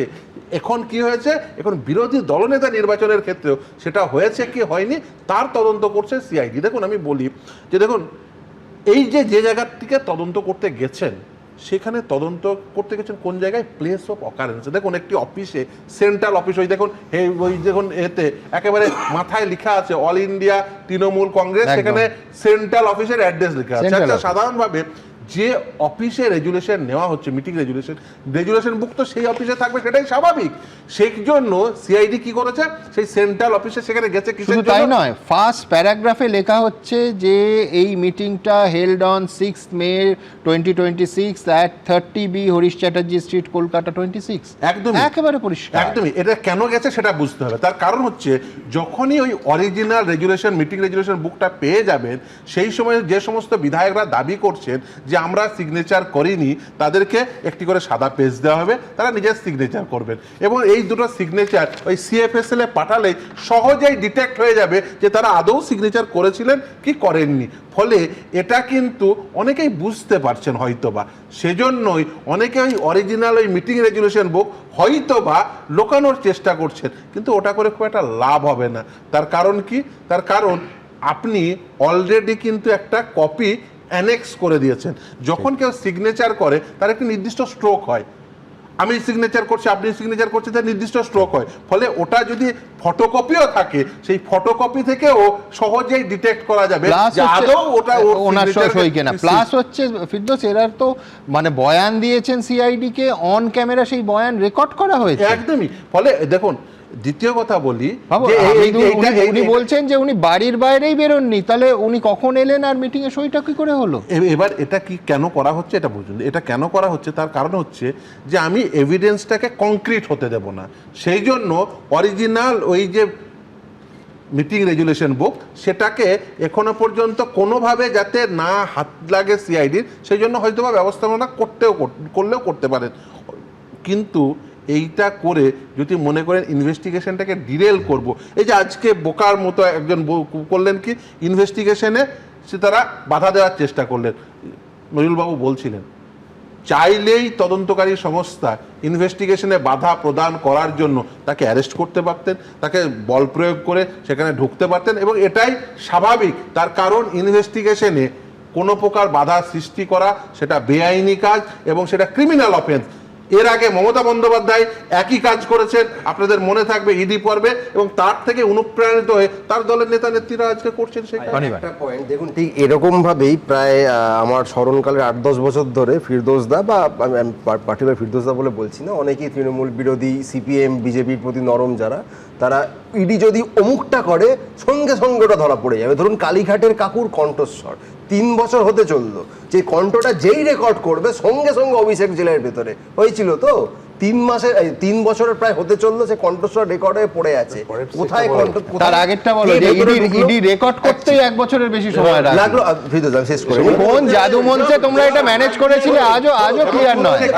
আচ্ছা হলো, পাওয়ার পরও 2 বছরের উপর হয়ে গেছে ফিরদৌস দা, কে জেলে ঢুকলো, কে কোথায় ঢুকলো, সেকেন্ড কথা তদন্তে বাধা দেওয়ার প্রশ্নে জেলে ঢোকা উচিত ইত্যাদি বললো। আচ্ছা পিনারাই বিজয়নের বাড়িতে নাগরিক দায়িত্ব রয়েছে ইনভেস্টিগেশনে সাহায্য করা। পিনারাই আচ্ছা, ওই মিটিং রেজুলেশন নিয়ে যাচ্ছে তোমরা যদি স্বচ্ছতার সঙ্গে ওই মিটিং রেজুলেশন একটা পলিটিক্যাল পার্টি নিজে থেকে স্বতঃপ্রণোদিত হয়েছে। বিজয়নের বাড়িতে যখন ইডি রেড করতে গেছিল তাদের পিটিএ ফেরত পাঠানো হয়েছে।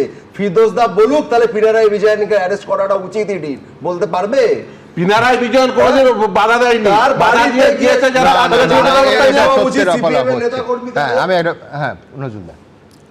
আমি একটা বলছি যে ফেরদৌস যেটা বললেন যে ফটোকপি আছে তার সঙ্গে ফরেনসিক পরীক্ষা করা যাবে, আমি বলছি যে ফটোকপির সঙ্গে ফরেনসিক পরীক্ষা করা যায় না।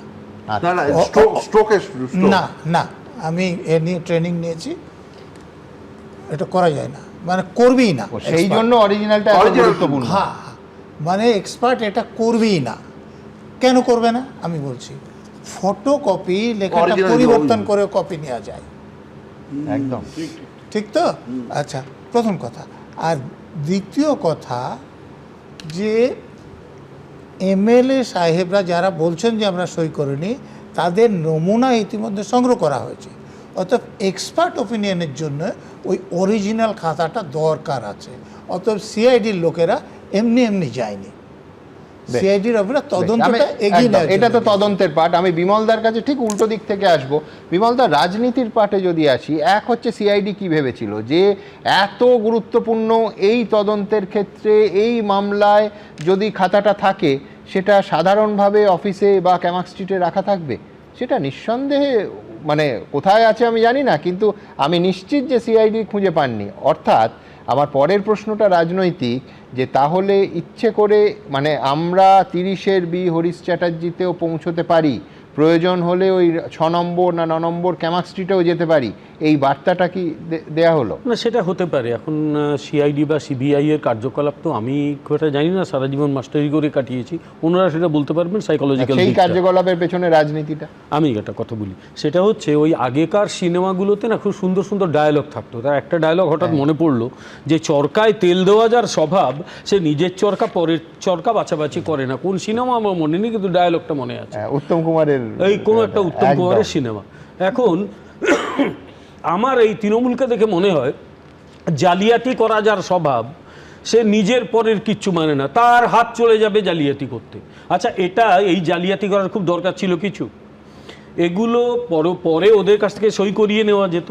এমনকি এই লোকগুলোর সই নাও যদি থাকতো, তারপরেও যদি ওই খাতাটা বা রেজলিউশন বুকটা চলে যেত, তাহলে স্পিকার তাদের কথা মানতে বাধ্য থাকতেন। করলো কি, তাদের সইগুলো জাল করলো, জাল করে ওই এচড়ে পাকা যে নেতাটি করেছে, সে ওটাকে আবার ফরওয়ার্ডিং লেটার করলো, এই যে বলে না, to the best of my knowledge and belief, এগুলো সব ঠিক আছে, দিয়ে সেগুলোকে পাঠিয়ে দিল স্পিকারের কাছে। এখন আমার ধারণা ওরা ভেবেছিল যে স্পিকারের নাম রথীন্দ্র বোস নয়, অন্য কেউ একজন, ওই কাণ্ড তো করে এসছে বরাবর, কিন্তু এর নাম যে রথীন্দ্র বোস, এবং উনি যে, আমি রথীন্দ্র বোসকে বহুদিন ধরে চিনি, এবং এরকম যে অত্যন্ত শিক্ষিত মার্জিত মানুষ, তিনি কিন্তু এই ধরনের অসভ্যতা অ্যালাউ করবেন না, এরা কিন্তু বুঝতে পারেনি। আসলে এদের লক্ষ্য একটাই, ওরা এরকম পাগলামো করছে কেন। দুদিন পরেও কিন্তু করা যেত, বিধানসভা বিরোধী দলনেতা বাছা যেত, 80টা আসন পেয়েছে। 80টা আসন নিয়ে গোটা পশ্চিমবঙ্গে যথেষ্ট ভালো বিরোধী দলের ভূমিকা পালন করা যায়।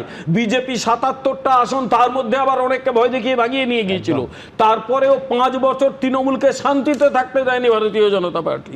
এরা চাইলে কিন্তু 80টা আসন নিয়ে যথেষ্ট বিরোধী দলের ভূমিকা পালন করত, এবং আমি মনে করি গণতন্ত্রে একটা কনস্ট্রাকটিভ অপোজিশনের প্রয়োজন আছে। করলোটা কি করলো, এই জালিয়াতি করতে গিয়ে তারা পুরো সিস্টেমটাকে নষ্ট করে ফেললো।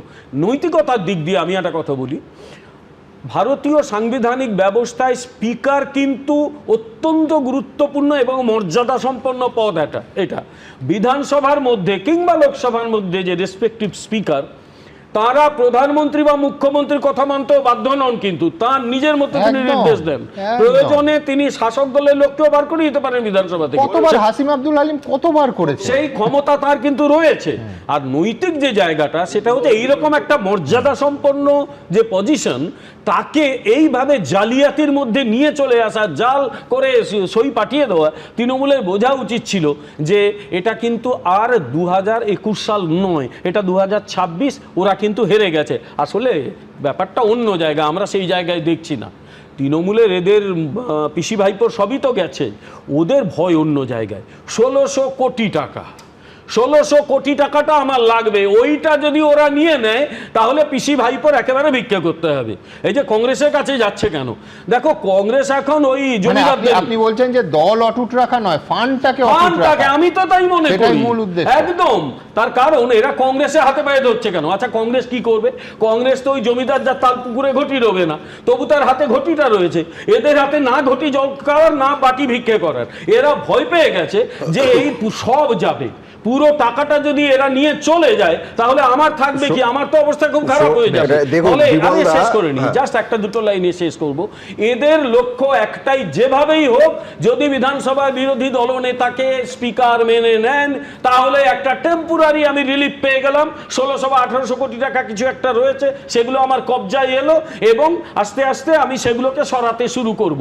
কারণ টাকা সরানো, চুরি, এটা তো এই দলের একেবারে জেনেটিক ইয়েতে রয়েছে, সেইটা ওরা ভেবেছিল। কিন্তু এই যে বললাম, যখন হারে না সব খারাপ হতে থাকে, যখন জিতেছিল সব মেরে উড়িয়ে দিয়েছিল, এখন হারতে শুরু করে যে বোঝা উচিত ছিল 2026 সালে এরা হেরে গেছে।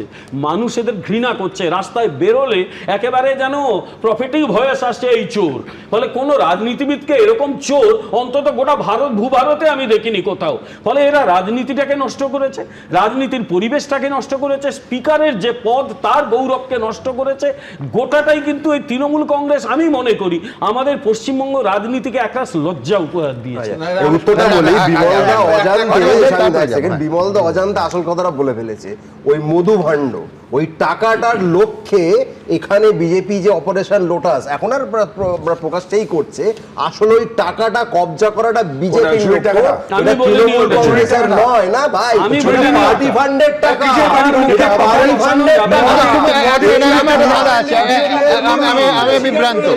আমি বিভ্রান্ত না অনির্বাণ। তাহলে তুমি বলছো, এক সেকেন্ড, ঋতব্রত বা সন্দীপন বাবুরা এই ফান্ডের অধিকারী হলে সেটা বকলমে বিজেপি অধিকারী হবে? কারণ বলছি, কারণ প্রথম তারা বলেছিলেন, আপনি খেয়াল করুন, বিজেপির তৃণমূলের টাকার প্রয়োজন, এইটা একটু বাড়াবাড়ি।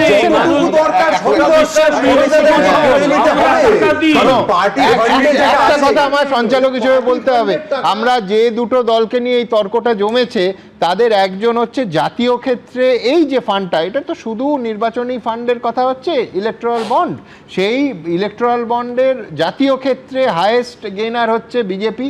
আর আঞ্চলিক দলের মধ্যে গোটা দেশে সব থেকে বেশি গেইন করেছে তৃণমূল কংগ্রেস, এবং অর্থের নিরিখে সাজালে দ্বিতীয়তে, মানে বিজেপির পরেই তৃণমূল কংগ্রেস। সুতরাং টাকা নিয়ে ভাট বাটোয়ারা নিয়ে তো হবে, স্বাভাবিক।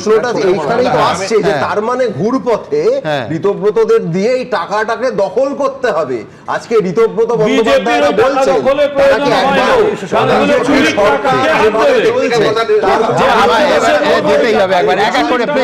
আমি আবার বলছি, ইলেকট্রাল বন্ডের ক্ষেত্রে গোটা দেশের মধ্যে সব থেকে লাভবান বিজেপি, দ্বিতীয় আঞ্চলিক দল হিসেবে আঞ্চলিক দলের মধ্যে শুধু নয়, সর্বভারতীয় ক্ষেত্রে দ্বিতীয় তৃণমূল কংগ্রেস। সুতরাং এ নিয়ে অর্থ থাকলে অনর্থ হবে ভাই। অনির্বাণ এতদিন অনেক কথা বলেছে, অফিসিয়াল স্ট্যাটাস না থাকার ফলে তৃণমূল ডাক করে বেরিয়ে যেত, তা আজকে আশা করি ডাক করতে পারবে না, অফিসিয়াল মুখপাত্র তো স্বীকার করলো, মানে প্রকারান্তে লিকার স্ক্যামে যে 1600 কোটি টাকা তৃণমূলের কাছে আছে, 1600 কোটি টাকা দিল্লিতে লিকার স্ক্যাম তৃণমূল সেটাকে দিল্লিতেও করেছিল। যুক্তিতে কথা বলো, যুক্তি দিয়ে কথা বলো, চুরির টাকা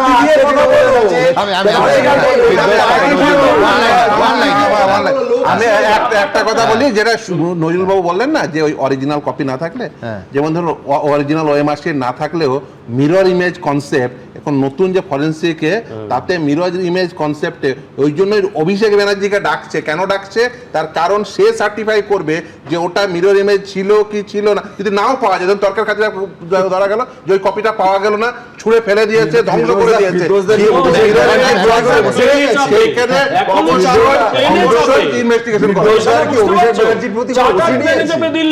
না না কোনো ওসিডির কিছু ব্যাপার নেই। দেখো এর আগে কোনো দরকার ছিল না, আমি বলছি দরকার ছিল, কারণ অবশ্যই দরকার তো মমতা ব্যানার্জি এবং অভিষেক ব্যানার্জি যাকে বিরোধী দলনেতা করতে চাইছিলেন, ক্ষমতায় থাকলে তাদের কথা যে সকলে মেনে নিত, অন্যরা তাকে বিরোধী দলনেতা করতে যে মানতেন না, সেটা পরবর্তীকালে প্রমাণিত হয়েছে। এই জন্যে জালিয়াতি করতে হয়েছে, এক নম্বর। অতএব দরকার ছিল। আর দ্বিতীয় কথা, না না, এটা সম্পূর্ণ ভুল যুক্তি। সব 30 জন লাগে, দেখুন বিরোধী দলনেতা পেতে 30 জন লাগে।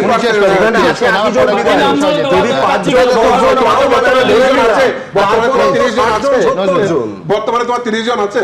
বাকি যেটা বলছি যে দেখুন, দীর্ঘদিন জালিয়াতি করতে করতে তৃণমূলের নেতাদের সর্বোচ্চ নেতৃত্ব থেকে আরম্ভ করে এবং অভিষেক ব্যানার্জি পর্যন্ত ওই জালিয়াতি করা একটা অভ্যাস হয়ে গিয়েছিল। আর একটা কারণে হয়েছিল যে এর আগে যিনি স্পিকার ছিলেন তিনি এই মমতা ব্যানার্জি বা অভিষেক ব্যানার্জি যা বলতেন সেরকম রায় দিতেন। আমি একটা উদাহরণ দিচ্ছি, মুকুল রায় যে তৃণমূলে যোগ দিয়েছিলেন, আমরা তার ছবি দেখেছি ক্যামেরা লাইভ। আচ্ছা তো, কিন্তু দেখুন আগের যিনি স্পিকার ছিলেন তিনি সব তথ্য প্রমাণ দেখে, তার চোখে কি চশমা ছিল আমি জানি না, তিনি রায় দিলেন যে মুকুল রায় বিজেপিতেই আছেন, তৃণমূলে আসেনি। হ্যাঁ, তবে এর একটা অত্যন্ত লজ্জাজনক ট্র্যাডিশন আছে। আমার খুবই প্রিয় রাজনীতিবিদ তিনি, হ্যাঁ তিনি প্রয়াত হয়েছেন, যার ফলে না, কিন্তু একটা দীর্ঘ সময় প্রায় 4 বছর সুব্রত মুখোপাধ্যায় তিনি তৃণমূলে যোগ দিয়েছিলেন, কিন্তু কংগ্রেস বিধায়ক হিসেবে কংগ্রেসের সঙ্গে বিধানসভায় বসতেন। আমি বলছি এই সুবিধে মতো চোখ বন্ধ করে থাকার ট্র্যাডিশনটা, আমি বিধানসভার প্রতি শ্রদ্ধাশীল, স্পিকারের চেয়ারের প্রতি তো অবশ্যই শ্রদ্ধাশীল, কিন্তু এই জিনিস কিন্তু বছরের পর বছর আমরা দেখেছি, খুব দুর্ভাগ্য। কিন্তু এখান থেকে আমার পরের প্রতিবেদন বিশ্বনাথদার কাছে যাওয়ার আগে আমি দ্রুত একবার দেখাবো যে এই যে সই জাল নিয়ে আড়াআড়ি কীভাবে ভেঙে গেল এবং দলের টিকিটে নির্বাচিত জনপ্রতিনিধিরা সরাসরি জালিয়াতির অভিযোগ তুললেন। বাইরে থেকে বা অন্য কোনো বিরোধী দলের থেকে এলো না, অভিযোগ এলো দলের মধ্যে থেকে। দেখুন, সই জালিয়াতির জল গড়ালো মমতা বন্দ্যোপাধ্যায়ের বাড়ির দোরগোড়ায়। তৃণমূল নেত্রীর বাড়ি লাগোয়া অফিসে পৌঁছে গেল সিআইডি। ক্যামাক স্ট্রিটে অভিষেক বন্দ্যোপাধ্যায়ের অফিসেও চলল অভিযান। আর যে সই জালিয়াতির তদন্ত ঘিরে এত কিছু, তার হুইসেল ব্লোয়ার তৃণমূলেরই 2 বিদ্রোহী বিধায়ক ঋতব্রত বন্দ্যোপাধ্যায় এবং সন্দীপন সাহা। তারাই প্রথম সই জালিয়াতির পর্দা ফাঁস করেন। আমি দেখেছি যে বিধায়ক নেই, সই করতে গিয়ে দেখছি তার নাম লেখা রয়েছে। স্বাভাবিকভাবে আমরা স্পিকারকে গোটা বিষয়টা জানিয়েছি। শোভনদেব চট্টোপাধ্যায় বিরোধী দলনেতা হবেন এই মর্মে একটি প্রস্তাব নিয়েছিল তৃণমূল। দলের বিধায়কদের সই করা সেই প্রস্তাব জমা দেওয়া হয় বিধানসভায়। এরপরই সই জালিয়াতি নিয়ে তৃণমূলেরই 2 বিধায়ক অভিযোগ জানান। তাদের নাম প্রকাশ্যে আনেন খোদ মুখ্যমন্ত্রী। 2 জন এমএলএ মাননীয় ঋতব্রত বন্দ্যোপাধ্যায় এবং সন্দীপন সাহা অভিযোগ করেন মোট 13 জন বিধায়কের সই নকল করা হয়েছে বলে অভিযোগ ওঠে। তড়িঘড়ি 2 বিধায়ক ঋতব্রত বন্দ্যোপাধ্যায় এবং সন্দীপন সাহাকে বহিষ্কার করে তৃণমূল। তারাও বুক ঠুকে বলেন, যা করেছেন ঠিক করেছেন। একটা অ্যাটেন্ডেন্স খাতাকে রেজলিউশনে পরিণত করে অনুপস্থিত বিধায়কদের নাম ব্লক লেটারে লিখে সাধারণ সম্পাদক অভিষেক বন্দ্যোপাধ্যায় তিনি সেটা মাননীয় অধ্যক্ষের কাছে পাঠিয়ে দিলেন রেজলিউশন হিসেবে। এর চেয়ে নিয়ম বহির্ভূত অনৈতিক কাজ হতে পারে কি? মুখ্যমন্ত্রীকে অনুরোধ করব, সাধারণ সম্পাদকের যে অফিসের যারা ছিলেন তাদেরও আমার ধারণা তদন্তের আওতায় আনা দরকার। সই জালিয়াতি কাণ্ডে সরাসরি অভিষেক বন্দ্যোপাধ্যায়কে হুঁশিয়ারি দেন মুখ্যমন্ত্রী শুভেন্দু অধিকারী। যিনি সেন্ডার তাকে জবাবদিহি করতে হবে কেন তিনি ফরজারি করেছেন, আইনে যা ব্যবস্থা আছে তাই। এরই মধ্যে 3রা জুন রাজ্য রাজনীতিতে বড় চমক। তৃণমূল যাকে বহিষ্কার করেছিল সেই ঋতব্রত বন্দ্যোপাধ্যায়কে বিরোধী দলনেতা হিসেবে সমর্থন করেন তৃণমূলের 58 জন বিধায়ক। ডেপুটি লিডার হন হাটে হাঁড়ি ভাঙা আরেক বিধায়ক সন্দীপন সাহা। শেষ পর্যন্ত মঙ্গলবার কালীঘাটে মমতা বন্দ্যোপাধ্যায়ের বাড়ি লাগোয়া তৃণমূলের অফিসে পৌঁছে গেল সিআইডি। ক্যামাক স্ট্রিটে অভিষেক বন্দ্যোপাধ্যায়ের অফিসেও চলল অভিযান। রাজনৈতিক পরিচয় যাই থাক না কেন, কোনো ইমিউনিটি পাবে না কেউ, কোনো পলিটিক্যাল ইমিউনিটি কোথাও পাওয়া উচিত নয়। এটাই হচ্ছে একটা গুড গভর্নেন্সের নীতি হওয়া উচিত। তৃণমূল করলে 7 খুন মাপ। এই যে রাজনীতির প্রতি মানুষের আগ্রহ, এটা তো আসলে তো আগ্রহ নয়, এটা হচ্ছে একটা রাজনৈতিক জামা পরে ফেললেই আমি আর কোনো রকম ভাবে সবকিছুর ঊর্ধ্বে চলে যাব। এই প্রবণতা বন্ধ হওয়া উচিত। আমরা সবাই জানি মমতা বন্দ্যোপাধ্যায় এবং অভিষেক বন্দ্যোপাধ্যায় ইন্ডিয়া জোটের বৈঠকের জন্য এবং আনুষঙ্গিক কিছু গুরুত্বপূর্ণ বৈঠকের জন্য তারা দিল্লিতে আছেন। অর্থাৎ মমতা বন্দ্যোপাধ্যায়ের যে কর্মসূচি সারা পৃথিবী জানে, সেটা জানার পরেও সিআইডি কেন আজ মমতা বন্দ্যোপাধ্যায় এবং অভিষেকের অনুপস্থিতিতে এলেন? প্রথমে ভোট বিপর্যয়, সাম্রাজ্যের পতন, তারপর সই জালিয়াতি কাণ্ড, মহাবিপাকে মমতা বন্দ্যোপাধ্যায়। এবিপি আনন্দ, কলকাতা। কোনো সন্দেহ নেই যে এই ঘটনার রাজনৈতিক তাৎপর্য অপরিসীম। একদিকে যখন মমতা বন্দ্যোপাধ্যায়ের বাড়ি সংলগ্ন অফিসে সিআইডি রেড চালাচ্ছে, ঠিক সেই সময় সোনিয়া গান্ধীর কাছে ছুটলেন মমতা বন্দ্যোপাধ্যায়, একেবারে 10 নম্বর জনপথে। কিন্তু অন্যদিকে অধীর চৌধুরী, যিনি কংগ্রেসের ওয়ার্কিং কমিটির সদস্য, এই 3 দিন আগে রাহুল গান্ধীর সঙ্গে পশ্চিমবঙ্গ নিয়ে বৈঠক করে এলেন, একেবারে একান্ত বৈঠক। সেই অধীর চৌধুরী আজও প্রকাশ্যে বলেছেন সিআইডির উচিত অভিষেক বন্দ্যোপাধ্যায়কে গ্রেফতার করা এবং হেফাজতে নিয়ে জেরা করা, আজই বলেছেন। তাহলে কি 3 দিন দিল্লিতে কাটিয়ে মমতা বন্দ্যোপাধ্যায়কে কার্যত খালি হাতেই ফিরতে হচ্ছে? এটাই আমরা ধরে নেব বিশ্বনাথ দা? একেবারে সুমনদা, যখন দল পরিষদীয় দল বিভক্ত হয়েছে, যখন মমতা বন্দ্যোপাধ্যায়ের তৃণমূল কংগ্রেস আদতেও থাকবে না বলেই ইঙ্গিত পাওয়া যাচ্ছে, সিম্বলটা থাকবে কিনা সেটা নিয়ে প্রশ্ন আসছে। মমতা বন্দ্যোপাধ্যায় কিন্তু এই যে ইন্ডিয়া জোটের যে বৈঠকটা, সেটা কিন্তু ডেরেককে দিয়ে কার্যত অনুরোধ করে কিন্তু এইটা আয়োজন করা হয়েছিল, যাতে করে তিনি সর্বভারতীয় স্তরে তার পরাজয়ের কাঁদুনিটা গাইতে পারেন এবং অ্যালিবাই হিসাবে ইলেকশন কমিশন এবং বিজেপির বিরুদ্ধে অভিযোগ তুলতে পারেন। কিন্তু সেটাও কিন্তু তিনি পারেননি কালকে বলতে। মানে যেটা বলেছেন সেটা কিন্তু সবাই একই সুরে নেয়নি, কারণ তার আগেই রাহুল গান্ধী ভোট চুরির যে তত্ত্বটা বিহারে এস্টাবলিশ করেছিলেন, উনি সেই বক্তব্যটা রেখে তখন কিন্তু তৃণমূল সেটা নিয়ে কটাক্ষ করেছিল। ফলে মমতা বন্দ্যোপাধ্যায়ের এবারে যে দিল্লি যাত্রা, এটা কিন্তু কার্যত ব্যর্থ। এবং যখন তিনি ইন্ডিয়া জোটের বৈঠক করছেন, কাঁদুনি গাইছেন, তখন কিন্তু তার দল, সংসদীয় দলটা ভেঙে গেছে। মানে তখন মানে কেন্দ্রীয় মন্ত্রীর ঘরে বৈঠক হচ্ছে এবং তারা আলাদাভাবে লবি তৈরি করে, তিনি ইন্ডি জোটের বৈঠকে 1.5 কিলোমিটারের মধ্যে তার 20 জন বেরিয়ে গেলেন। এবং আমি আপনাকে বলছি, সেদিন মমতা বন্দ্যোপাধ্যায় কোথায় ছিলেন আপনি? যেদিন 2024 সালের লোকসভা নির্বাচনের আগে নীতিশ কুমারকে সামনে রেখে ইন্ডিয়া জোট চেয়েছিল যে বিকল্প মুখ হিসাবে, নরেন্দ্র মোদীর বিকল্প মুখ হিসাবে আনতে, সেদিন আপনি একমাত্র বিরোধিতা করেছিলেন। সেদিন আপনি, মমতা বন্দ্যোপাধ্যায়, আপনার জন্য ইন্ডিয়া জোট সর্বভারতীয় স্তরে বিকল্প শক্তি হিসাবে উঠে আসতে পারেননি। আপনি হঠাৎ করে মমতা এবং কেজরিওয়াল বিরোধিতা করেছিলেন। এবং শুধু তাই নয়, হঠাৎ করে রাহুল গান্ধীকে হতচকিত করে দিয়ে আপনি খাগড়ের নাম ঘোষণা করেন। খাগড়ের নাম যখন ঘোষণা করেন, রাহুল গান্ধীর তখন বিকল্প ছিল না, বাধ্য হয়ে সেটা মেনে নিতে হয়েছিল। অথচ রাহুল গান্ধীর পরিকল্পনা ছিল নীতিশ কুমারকে ইন্ডিয়া জোটের সাথে যুক্ত করে দিয়ে তাকে প্রধানমন্ত্রী পদে রেখে বিকল্প সন্ধান করা। বছরকে বছর ইন্ডিয়া জোটের পিঠে আপনি চাকু মেরেছেন, আপনি রক্তাক্ত করেছেন ইন্ডিয়া জোটকে। আপনি দিনের পর দিন আপনি যে দম্ভ দেখিয়েছেন ইন্ডিয়া জোটের মধ্যে, এবং বিভিন্ন রাজ্যে গিয়ে ইন্ডিয়া জোটের প্রধান শরিক কংগ্রেসকে পরাজয়ের মূল কারণ ছিলেন। কোথাও গোয়াতে, কোথাও ত্রিপুরাতে, কোথাও মানে মেঘালয়ে। আপনার রোলটা কি ছিল? কংগ্রেস বলেছে জোটের মধ্যে জোট। আজকে যখন মমতা বন্দ্যোপাধ্যায় আপনি পরাজিত, আজকে যখন আপনার দল ভেঙে গেছে, আপনি যখন আজকে মানে পথের ভিখারি, তখন আপনি সোনিয়া গান্ধীর কাছে গিয়ে আশ্রয় চাইছেন। সোনিয়া গান্ধী হয়তো সৌজন্যবশত হয়তো আপনাকে গলায় জড়িয়ে নিচ্ছে বটে, কারণ মানে কংগ্রেস দল একটা বৃহত্তম পার্টি, তার একটা সর্বভারতীয় রেসপন্সিবিলিটি আছে। কিন্তু পশ্চিমবাংলা কংগ্রেস কি করে ভুলবে যে কিভাবে রক্তাক্ত পশ্চিমবাংলা কংগ্রেসকে আপনি দিনের পর দিন করেছেন? কিভাবে কংগ্রেসের এমএলএদেরকে আপনি পুলিশ প্রশাসনকে দিয়ে মালদা, মুর্শিদাবাদ, উত্তর দিনাজপুরের দখল নিয়েছিলেন? কংগ্রেস কি করে ভুলবে যে একটা পুরসভা, ঝালদা পুরসভা, তার মানে সেই পুরসভাটা কংগ্রেসের দখলে যাচ্ছিল, তার কাউন্সিলরকে মার্ডার করে দিয়ে সেই পুরসভার দখল আপনি নিয়ে নিয়েছিলেন। ফলে কংগ্রেস কি করে ভুলবে যে হাজার হাজার কর্মীদেরকে, তাদেরকে মানে বিশেষ করে মুর্শিদাবাদে গাজার কেস দিয়ে দিনের পর দিন আপনি জেলে ফেলে রেখেছিলেন। কংগ্রেস দল কি করে ভুলবে যে জেলা পরিষদ, যে মুর্শিদাবাদের পুরো জেলা পরিষদটা দখল ছিল কংগ্রেসের, সেই জেলা পরিষদে আপনার মাত্র একজন সদস্য ছিল, সেই জেলা পরিষদের 59 জন সদস্যকে আপনি কিভাবে ভাঙিয়ে নিয়ে চলে এসেছিলেন। কংগ্রেস কি করে ভুলবে যে উত্তর দিনাজপুরের জেলা পরিষদ, পঞ্চায়েত সমিতিগুলো কিভাবে আপনি দখল নিয়েছিলেন। ফলে আজকে মালদা তো অবশ্যই আছে তার মধ্যে।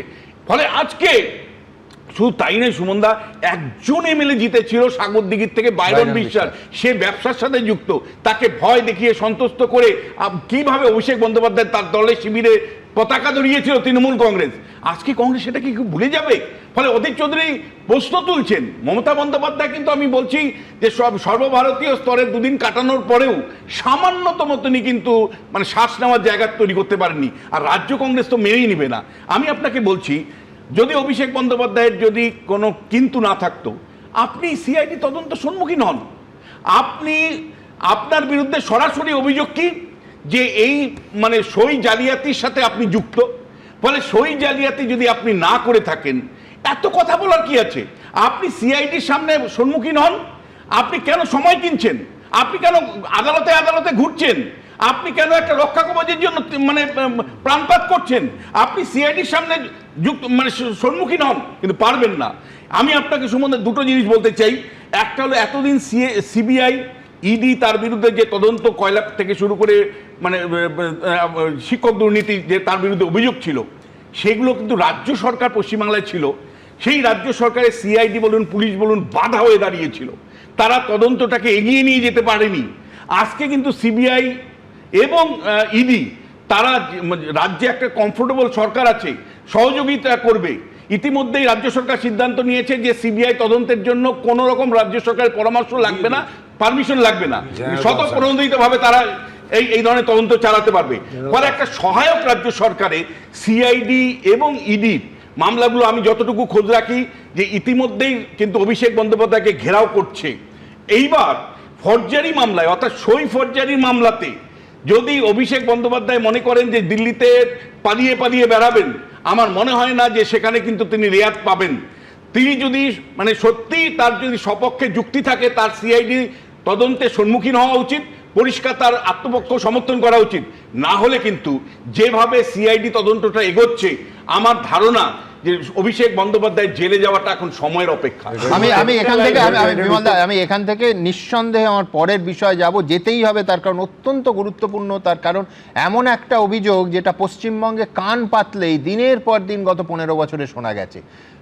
অনেকেই বলছেন, আজকে তো বলছেন সরাসরি, একজনের সঙ্গে কথাও বলবো এক্ষুনি, যে কেউ অভিযোগ করতে, বেশিরভাগ লোক অভিযোগ করতে ভয় পেতেন, তার কারণ প্রাণের ভয়। এবং make no mistake, Sabyasachi Dutta তৃণমূলে যখন ছিলেন বহাল তবিয়াতে ছিলেন, বিজেপি তাকে মাথায় তুলে দলে যোগদান করিয়েছিল, বিজেপিতেও তিনি বহাল তবিয়াতে ছিলেন, আবার যখন বিজেপি থেকে তৃণমূলে ফিরলেন বহাল তবিয়াতে রইলেন। অথচ এই সব্যসাচী দত্ত প্রকাশ্যে একাধিকবার সিন্ডিকেট রাজের পক্ষে সওয়াল করেছেন। আমি সেই প্রসঙ্গে আসবো, কিন্তু তার আগে দেখাবো যে কালকে রাতে তোলাবাজির অভিযোগে গ্রেফতার হয়েছেন সব্যসাচী দত্ত। দেখুন।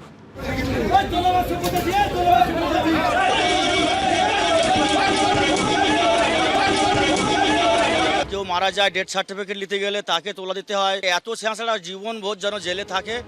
তোলাবাজি মামলায় সোমবার রাতে গ্রেফতার করা হয়েছে বিধাননগর পুরসভার সদ্য প্রাক্তন চেয়ারম্যান ও প্রাক্তন তৃণমূল বিধায়ক সব্যসাচী দত্তকে।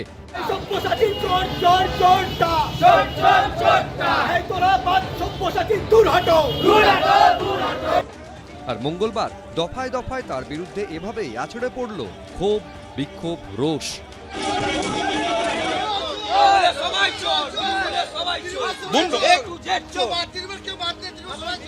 প্রথম দফায় বিধাননগর উত্তর থানা থেকে আদালতে নিয়ে যাওয়ার সময় প্রাক্তন তৃণমূল বিধায়ক সব্যসাচী দত্তকে লক্ষ্য করে ছোড়া হয় পচা ডিম, টমেটো, গোবর।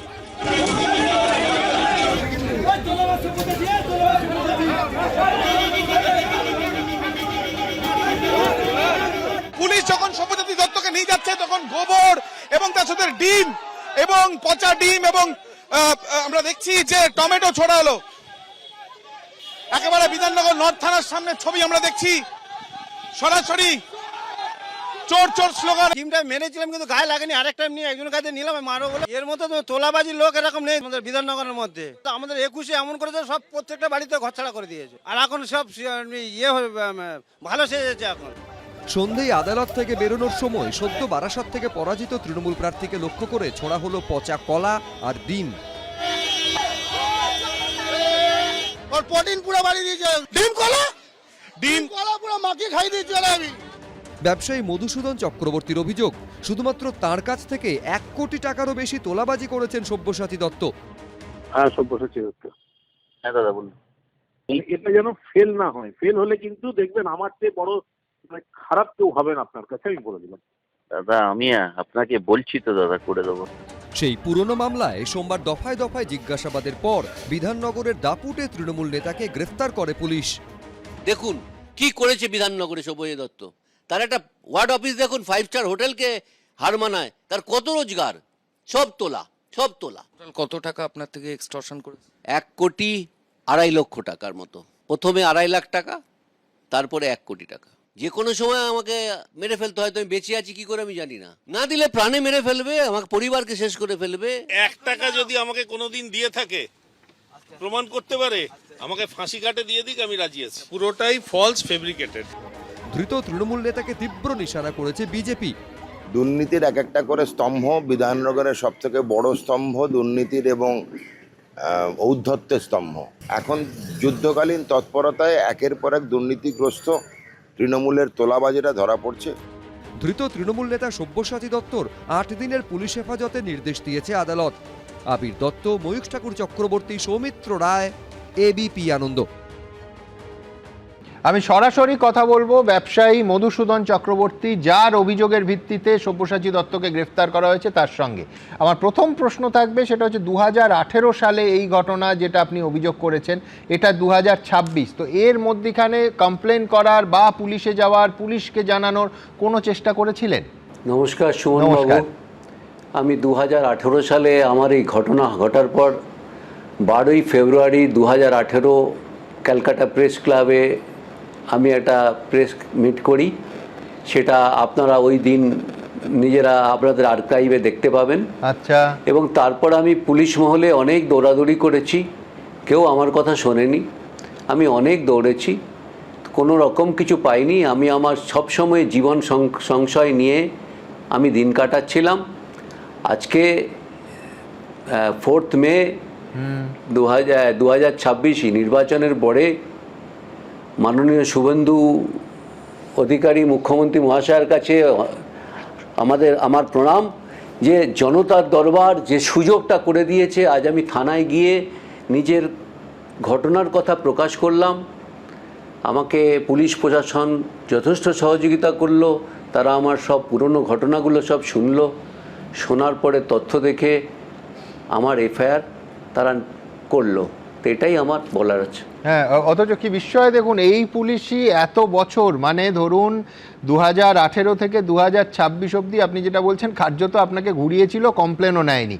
আমি বলছি যে তো বিপুল টাকা আপনি বলছেন 1 কোটি টাকা আদায় করা হয়েছে, কমপ্লেনেও লিখছেন 2,30,000 টাকা আপনি দিয়েছেন।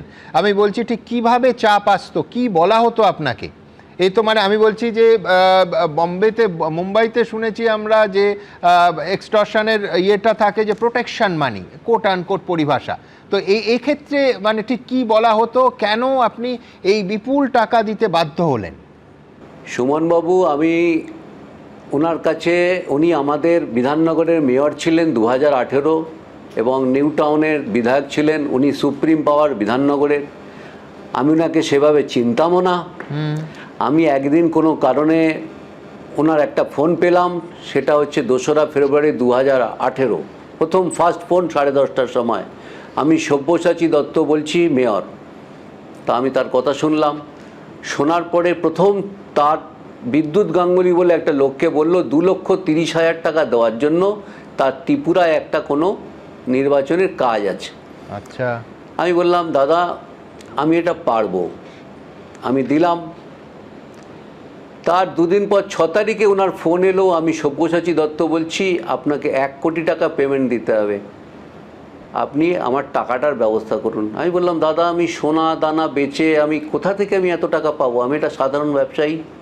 তো উনি আমাকে বললেন আমি কোনো কিছু জানি না, তৎকালীন মুখ্যমন্ত্রী মমতা বন্দ্যোপাধ্যায় কিছু আপনাকে করতে পারবে না, কারোর ক্ষমতা নেই, আমি যা বলছি তাই করুন, নালে আপনার বাড়ির কাছে দেখুন আমার লোক দাঁড়িয়ে আছে, নালে আপনার অফিসের কাছে দেখুন আমার লোক দাঁড়িয়ে আছে। আর যেসব ভাষা বলছেন আমি সেগুলো এখানে বলতে পারছি না।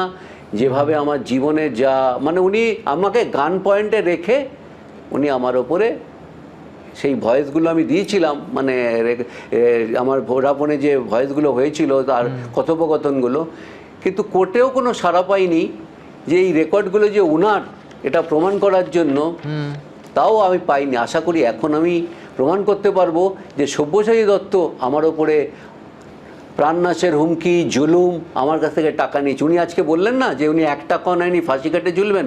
আমিও বলছি যদি আমার মিথ্যা হয় আমি ফাঁসি কাটে ঝুলবো। আপনি টাকা নিয়েছেন, আপনি চোর। লোকে আজকে আপনাকে ডিম মারছে, কেন মারছে? আমি মারছি। টমেটো মারছে, গোবর মারছে, কেন? আপনি তাদের কষ্ট দিয়েছেন। তার ওয়ার্ড অফিসটা টর্চারিং চেম্বার ছিল। CF 328 চেক করে দেখুন ওই বাড়িটা কিভাবে দখল করেছে সব্যসাচী বাবু। অমিতাভ দত্ত তার চঞ্চল, তার লোক সাকরেত, একটা বাড়ি ঠিক বিধাননগর থানার উল্টো দিকে CF 328 সেই বাড়িটি উনি দখল করে রেখেছেন। সিলভার চিমনি BF 37 ওই বাড়িটি আজ অবধি বিক্রি করতে পারেন ডাক্তারবাবু। কেন বিক্রি করতে পারেনি সব্যসাচী বাবু আপনি বলুন? আপনার তোলার টাকা কোন কোন প্রমোটারদের কাছে যায় আমি সব কিছু জানি, কিন্তু আমাকে তো প্রাণে মেরে ফেলবে তার লোকজন। একটা মানুষ ওখানে কতগুলো লোক টর্চার চেম্বার আছে ওনার ওয়ার্ডে, উনি সেখানে মানুষকে নিয়ে নির্মম অত্যাচার করে, তাদের উলঙ্গ করে তাদের ওপরে। আপনি জিজ্ঞেস করুন খগেশ্বর কুন্তিয়াকে, আপনি জিজ্ঞেস করুন তমালকে, আপনি জিজ্ঞেস করুন কালু সাহাকে। সন্দীপ বাবু যে মামলা করার জন্য আজকে রেডি হচ্ছে, আগামীকাল হয়তো তার নামে একটা মামলা হবে। আমি এগুলো কি মিথ্যে কথা বলছি? যদি প্রেস মিডিয়া অনলাইনে মিথ্যে হয় তাহলে আমিও শাস্তির জন্য প্রস্তুত। কি বলছেন মধুসূদন বাবু? আমি বলছি যে টর্চার চেম্বার তো মধ্যযুগে শোনা যেত, মধ্যযুগের পরে আর এই জিনিস হয় না সভ্য সমাজে। আপনি একটার পর একটা ঘটনা বলছেন। আমি দ্রুত একবার মধুসূদন বাবু লাইভের দর্শকদের সামনে যেটা বলছেন সেটা হচ্ছে একটা অডিও টেপ সামনে এনেছিলেন মধুসূদন চক্রবর্তী। ঠিক কী আছে যেটা শোনানোর পরও মধুসূদন বাবু স্পষ্ট অভিযোগ করছেন যে পুলিশ সেটা তারপরও কমপ্লেন নেয়নি। ঠিক কী আছে দেখাবো। আপনি মমতা ব্যানার্জিকে বললেও আমার কিছু না। তোলাবাজি কাণ্ডে প্রাক্তন তৃণমূল বিধায়ক সব্যসাচী দত্ত গ্রেফতার হতেই খুলে গেছে প্যান্ডোরার বাক্স, আর সেখান থেকেই এখন বেরিয়ে আসছে একের পর এক অভিযোগ। হ্যাঁ, সব্যসাচী দত্ত। হ্যাঁ দাদা বলুন। এটা যেন ফেল না হয়, ফেল হলে কিন্তু দেখবেন আমার চেয়ে বড় খারাপ কেউ হবেন আপনার কাছে, আমি বলে দিলাম। মাননীয় মুখ্যমন্ত্রী তখন যিনি ছিলেন তাকে চিঠি পাঠিয়েছিলাম। সব্যসাচী দত্ত বলেছেন মুখ্যমন্ত্রী মমতা বন্দ্যোপাধ্যায় আপনাকে কিছু করতে পারবে না। আমি শেষ কথা। উনি তখন রাজারহাট নিউ টাউনের বিধায়ক, উনি তখন বিধাননগরের মেয়র। সোমবার সন্ধে 7:30 নাগাদ সব্যসাচী দত্তর রাজারহাটের ফ্ল্যাটে পৌঁছে যায় বিধাননগর থানার পুলিশ। সেখানে কয়েক ঘন্টা জিজ্ঞাসাবাদ করা হয়। রাত 10টা নাগাদ ফ্ল্যাট থেকে আটক করে সব্যসাচী দত্তকে বিধাননগর উত্তর থানায় নিয়ে আসে পুলিশ। সেখানে দ্বিতীয়বার জিজ্ঞাসাবাদের পর রাত 1টা নাগাদ তাকে গ্রেফতার করা হয়। যার অভিযোগের ভিত্তিতে গ্রেফতার হলেন সব্যসাচী দত্ত, তিনি ইতিমধ্যেই একের পর এক অডিও ভিডিও সামনে এনেছেন। দাদা পেয়ে গেছি, ঠিক আছে। আর কাল সকালবেলা ওই মালটা ওখানে চলে যাবে তাহলে যখন বলবে। ঠিক আছে, হ্যাঁ হ্যাঁ ঠিক আছে ঠিক আছে, ঠিক ঠিক ঠিক। খুশি তো আনবই আমি, আপনাকে 200 মতো দিয়ে দেবো, সিল দিয়ে দেবো, ইলেকশন সিল 200 মতো ইলেকশন সিল দিয়ে দেবো। দেখছিলাম সকালবেলা আছে কিছু, দিয়ে দেবো। সিম্বলের সিল যেটা বুথে লাগে। এই ভিডিওটা সব্যসাচী দত্ত তার লোক পাঠিয়েছে টাকা নেওয়ার জন্য। বিমল গাঙ্গুলি বলে কোনো তার ব্যক্তি প্রতিনিধি টাকা নিচ্ছে আমার অফিস থেকে। এটা কবে? এটা 2018 সাল। বললো যে 2.5 লক্ষ টাকা একে দিয়ে দিন। আমি 2.5 লক্ষ টাকা এই লোককে দিলাম এবং এই লোককে বললো দিতে আপনাকে? সব্যসাচী দত্ত। আমার অফিসের ক্যামেরায় সিসিটিভি ফুটেজে উঠেছিল। অভিযোগকারীর দাবি ফোন করে লাগাতার তাগাদা দিতেন খোদ সব্যসাচী দত্ত। হ্যাঁ, সব্যসাচী বলছিলাম। দাদা বলুন। বলছি দাদা 12 তারিখটা যেন মিস না হয়, আমি কিন্তু খুব কায়দায় পড়ে যাবো, মানে আমি আর এতবার নইলে আপনাকে বলতাম না। দাদা আমি সোনা দানা বেচে সব ব্যবস্থা করে ফেলেছি, আপনাকে টাকা দেবো বলেছি দাদা। ঠিক আছে, 12 তারিখটা যেন মিস না হয়। ঠিক আমি 1 কোটি টাকা আপনার জন্য ধার করে ব্যবস্থা করে ফেলেছি। বিধাননগরের প্রাক্তন কাউন্সিলর, প্রাক্তন বিধায়ক, পুরসভার প্রাক্তন চেয়ারম্যান, তার বিরুদ্ধেই তোলাবাজির ভয়ঙ্কর অভিযোগ। আমার কাছে উনি এই 2.5 লক্ষ টাকার পরে 1 কোটি টাকা ওনার রোজ বায়না ছিল। বাড়ি করতে গেলে টাকা দিতে হবে, বাড়ি ভাঙতে গেলে টাকা দিতে হবে, কিনতে গেলে টাকা দিতে হবে, বেচতে গেলে টাকা দিতে হবে, না দিলে মারবে। মঙ্গলবার সব্যসাচী দত্তকে আদালত থেকে বের করার সময় ক্ষোভ ছেড়ে পড়ে, ছোড়া হয় ডিম, পচা কলা। যখন পজিশনে ছিল মানুষকে মানুষ বলে গণ্য করতো না, এদের মারা উচিত, এদের ডিমটা বেশি কিছু না, এদের রক্ত চুষে খেয়েছে। সব্যসাচী দত্তর বিরুদ্ধে একাধিক জামিন অযোগ্য ধারায় মামলা রুজু করেছে পুলিশ। আবির দত্ত, রঞ্জিত সাউ, জয়ন্ত পাল, এবিপি আনন্দ, কলকাতা। আমি বলছি তরুণ, আমি তো তৃণমূলের প্রতিনিধির কাছে পরে আসব। এই লোকটির বিরুদ্ধে তোমরা বছরের পর বছর অভিযোগ করেছো, অথচ এই 2018 সালের উনি অডিও ভিডিও দেখাচ্ছেন, তারপরে 21-এর আগে তাকে দলে নিয়েছিলে সসম্মানে। সুমনদা, বিজেপিকেও জবাব দিতে হবে। বলছি to err is a human. এবার যার জয়েন করিয়েছিল, যার হাত দিয়ে জয়েন করেছিল, উত্তরটা তার দেওয়াটা মনে হয় ভালো। দুটো জিনিস বলার আছে এখানে, এই ব্যাপারটা না ন্যাশনাল না, এটা ইন্টারন্যাশনাল। বাংলায় যা কিছু হয় আন্তর্জাতিক হয়। আগস্ট 2016 বা জুলাই 2016 তৎকালীন বাংলাদেশের প্রধানমন্ত্রী শেখ হাসিনা মমতা বন্দ্যোপাধ্যায়কে ফোন করে বলেন, ওখানে আমাদের কিছু লোকজন আছে, সেখানে আপনাদের সিন্ডিকেট প্রচুর ঝামেলা করছে। তো মমতা বন্দ্যোপাধ্যায়, মনে আছে কভার স্টোরি হয়েছিল একাধিক, তখন আমাদের এক্স্যাক্টলি ক্র্যাকডাউন হয়, 49 জন ফার্স্ট অ্যারেস্ট হয়। 49 জনের মানে অনিন্দ্য চ্যাটার্জি, তৃণমূল কাউন্সিলর, একজন মুম্বাই বেসড একজন ব্যবসায়ীর কাছ থেকে সে তার দোকান করছিল, সে অ্যারেস্ট হয়। এর আরও ব্যাকড্রপ আছে 2015 বিএমসি ইলেকশন, যেখানে ওই সাংবাদিক পেটানোর ইতিহাসে একদম স্বর্ণাক্ষরে লেখা থাকবে। তারপর একটা স্টিং অপারেশন হয়েছিল। স্টিংয়ে যখন জিজ্ঞেস করা হয়েছিল সব্যসাচী বাবুকে, হ্যাঁ ভদ্রতা খাতিরে সব্যসাচী বাবুই বলছি, যে সিন্ডিকেট নিয়ে আপনার মতামত কি, তিনি বললেন 300 কোটি টাকা তৃণমূলকে 2016 নির্বাচনে দিতে হয়েছে, ছেলেরা টাকা তুলবে না। আমি বলছি 300 কোটি টাকা দিতে হয়েছে, এখানে কি দোলাসনের সেই 25-75 হিসাবটা মেনটেন হতো কিনা আমি জানি না। তো this is a big thing. এই সিন্ডিকেট আমরা বাইরে থেকে দেখতাম, বাইরে থেকে জানতাম। বিধায়ক হওয়ার পর আমি বুঝতে পারছি সিন্ডিকেটের রুটটা কোথায়, সিন্ডিকেট কিভাবে চলে, কি সিস্টেমে চলে। মানে দাদা এত ডেঞ্জারাস সিচুয়েশন, আমি বলছি মানে সিন্ডিকেট যেভাবে চলে দাদা, পরিষ্কার বলতে পারি প্রত্যেকটা ফ্ল্যাটের প্রাইস না 200 থেকে 300 টাকা পার স্কোয়ার ফিট কম হতে পারে। সাধারণ মধ্যবিত্ত টাকা বাঁচতে পারে। এই 200 থেকে 300 টাকা কোথায় যায়? সিন্ডিকেটের পকেটে, স্কোয়ার ফিট হিসাবে যায়, স্টোন চিপস এতে যায়। কোথা থেকে মাল আসবে, ফর এক্সাম্পল কোনো একটা স্টোন চিপস আসবে, বালি আসবে, যেখান থেকে আসবে যে নেবে, মাঝখানে কারোর কাটমানি খাওয়ার কি আছে? কেউ যদি সোজা ব্যবসা করে, প্রপার বিল দিয়ে ব্যবসা করে, কোনো আপত্তির কিছু নেই। এই সিন্ডিকেট জিনিসটাই হচ্ছে এটা। 2 থেকে 300 টাকা পার স্কোয়ার ফিট শুনতে কম লাগে, এটা 1000 স্কোয়ার ফিটের ফ্ল্যাটে তুমি হিসাব করো, একটা 10,000 স্কোয়ার ফিটের বিল্ডিং এ হিসাব করো, একটা কমপ্লেক্স হলে হিসাব করো। আর কেউ রাজি না হলে তার পরিণতি তো আছে, থ্রেড আছে, থ্রেড।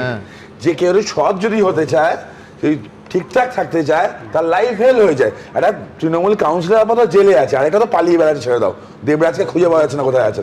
তার দেবরাজের রাইট হ্যান্ড যেটা জেলে আছে, রাখাল, একটা সিভিক পুলিশ ছিল সুমনদা, বিশ্বাস করতে পারবে? একটা সিভিক পুলিশ, সে আজ কয়েকশো কোটি টাকার মালিক। কোথেকে আসে টাকাগুলো?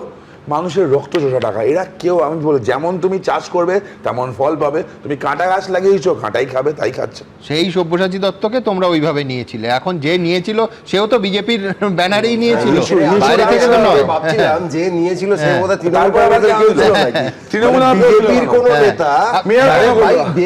বিধাননগর কর্পোরেশনের ভোট নিয়ে এত কথা তরুণ বললেন না, কিন্তু সেখানে নিয়েছিল, সে কি 25-75 নিয়েছিল জানি না, কিন্তু যেহেতু বললো স্টিং অপারেশন, এর লোক শুধু অডিওটা শুনো।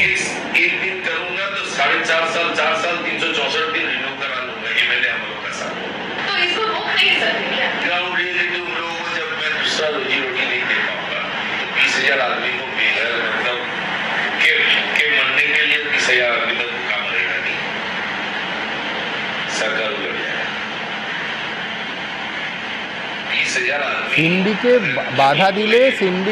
বাধা দিলে সরকার উল্টে যাবে, এটা প্রকাশ্যে একজন বিধায়ক বলেছেন। তারপরে দিনের পর দিন নিজের দলে এবং বিজেপিতে গিয়েও তার বিন্দুমাত্র অসুবিধা হয়নি, আবার তৃণমূলে সসম্মানে ফিরে এসছেন। ঠিক এইখান থেকে আমি দেখাবো যে বিরল ঘটনা, বিরল একজন উদাহরণ হলেন সব্যসাচী দত্ত। কেন এত সম্মান দিয়ে কথাটা বলছি? তার কারণ গোটা ভূভারতে আপনি একজন মানুষ দেখান, পশ্চিমবঙ্গ ভুলে যান, অন্য এত রাজ্যে যারা ভারত ভ্রমণ করেন তারা অন্য কোনো রাজ্যের উদাহরণ দেখান যেখানে একজন বিধায়ক প্রকাশ্যে অন ক্যামেরা বলছেন এবং বলছেন যে বিধানসভায় তিনি বলেছেন, তাতেও তার আপত্তি নেই, যে সিপিএম আমলে যে সিন্ডিকেট তৈরি হয়েছিল এখানে মানুষের জমি নিয়ে, আমি সেই সিন্ডিকেটকে মান্যতা দিয়েছি, যদি কেউ খেটে খায় সেই সিন্ডিকেট ছিল, আছে, থাকবে। ভাবতে পারেন যে সিন্ডিকেটের অর্থকরী চেহারাটা তরুণ তুলে ধরলো, বা মধুসূদনবাবু তার ভয়ঙ্কর অত্যাচারের দিকটা বলছিলেন, একজন নির্বাচিত জনপ্রতিনিধি অন ক্যামেরা নির্দ্বিধায় খোলা গলায় বলছেন যে সিন্ডিকেট ছিল, আছে, থাকবে। ভাবতে পারেন? বিশ্বাস হচ্ছে না? এক্ষুনি আপনাদের দেখাবো 2016 সালের 13ই মার্চ 3টে অনুষ্ঠান করেছিলাম এর বিরুদ্ধে। ঠিক কি বলেছিলেন সব্যসাচী দত্ত দেখুন। বিধানসভায় দাঁড়িয়ে সেই বিধায়ক যিনি দায়িত্ব নিয়ে বলেছিলাম যে সিপিএম আমলে সিন্ডিকেট তৈরি হয়েছিল এখানে মানুষের জমি নিয়ে, আমি সেই সিন্ডিকেটকে মান্যতা দিয়েছি, কেউ যদি খেটে খায় সেই সিন্ডিকেট ছিল, আছে, থাকবে। এবার কেউ যদি বলতে পারেন যে না, এইটা তৃণমূল কংগ্রেস নেতৃত্ব কি করবে, একটা বক্তব্য হয়তো মিস করে গেছেন। ভাবুন মুখ আর মুখোশের ফারাকটা।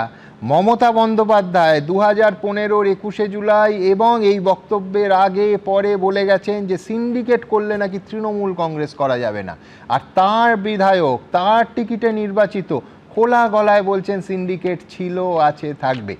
এইটুকু শুনে ভাবছে নিশ্চয়ই তার বিরুদ্ধে ব্যবস্থা হয়েছিল। শূন্য, কোনো ব্যবস্থা নেওয়া হয়নি এবং একেবারে স্বমহিমায় দশকের পর দশক রাজারহাটে বিরাজ করেছেন সব্যসাচী দত্ত। এবার দেখাবো মুখ আর মুখোশের ফারাকটা। মমতা বন্দ্যোপাধ্যায় ওই টাইম ফ্রেমে ঠিক কি বলছেন।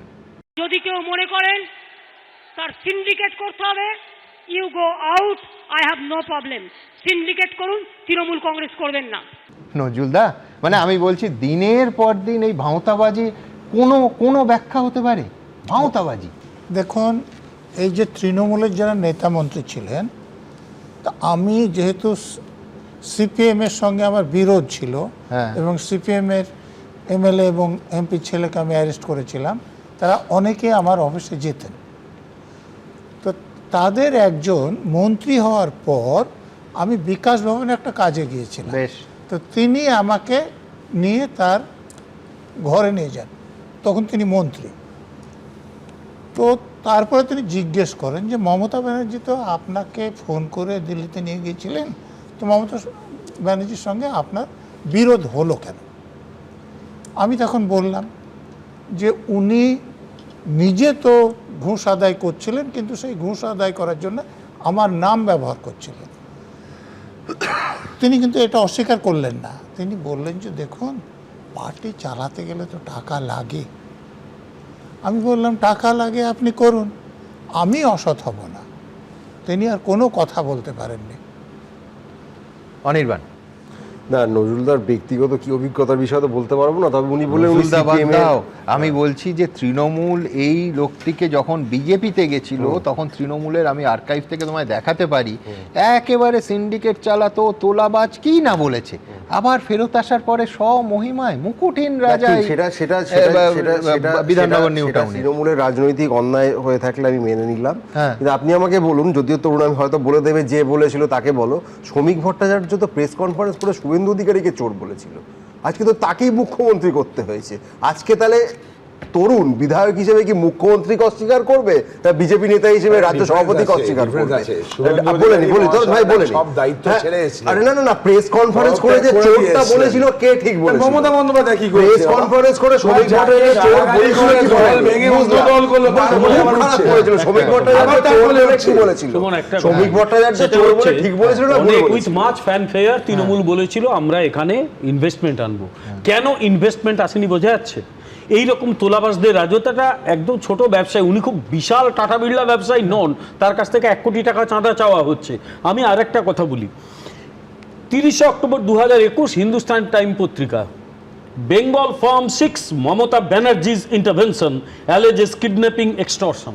একটা কোম্পানি পূর্তি রিয়ালিটি, তারা লোকাল কিছু তৃণমূলের নেতাকে দেয়নি বলে, আমার কাছে রয়েছে, ওটা আমি পাঠিয়ে দিতে পারি, তোলা দেয়নি বলে তাদের 2জন ইঞ্জিনিয়ারকে তুলে নিয়ে চলে গেছিল, টাকা দিয়ে ছাড়াতে হয়েছে।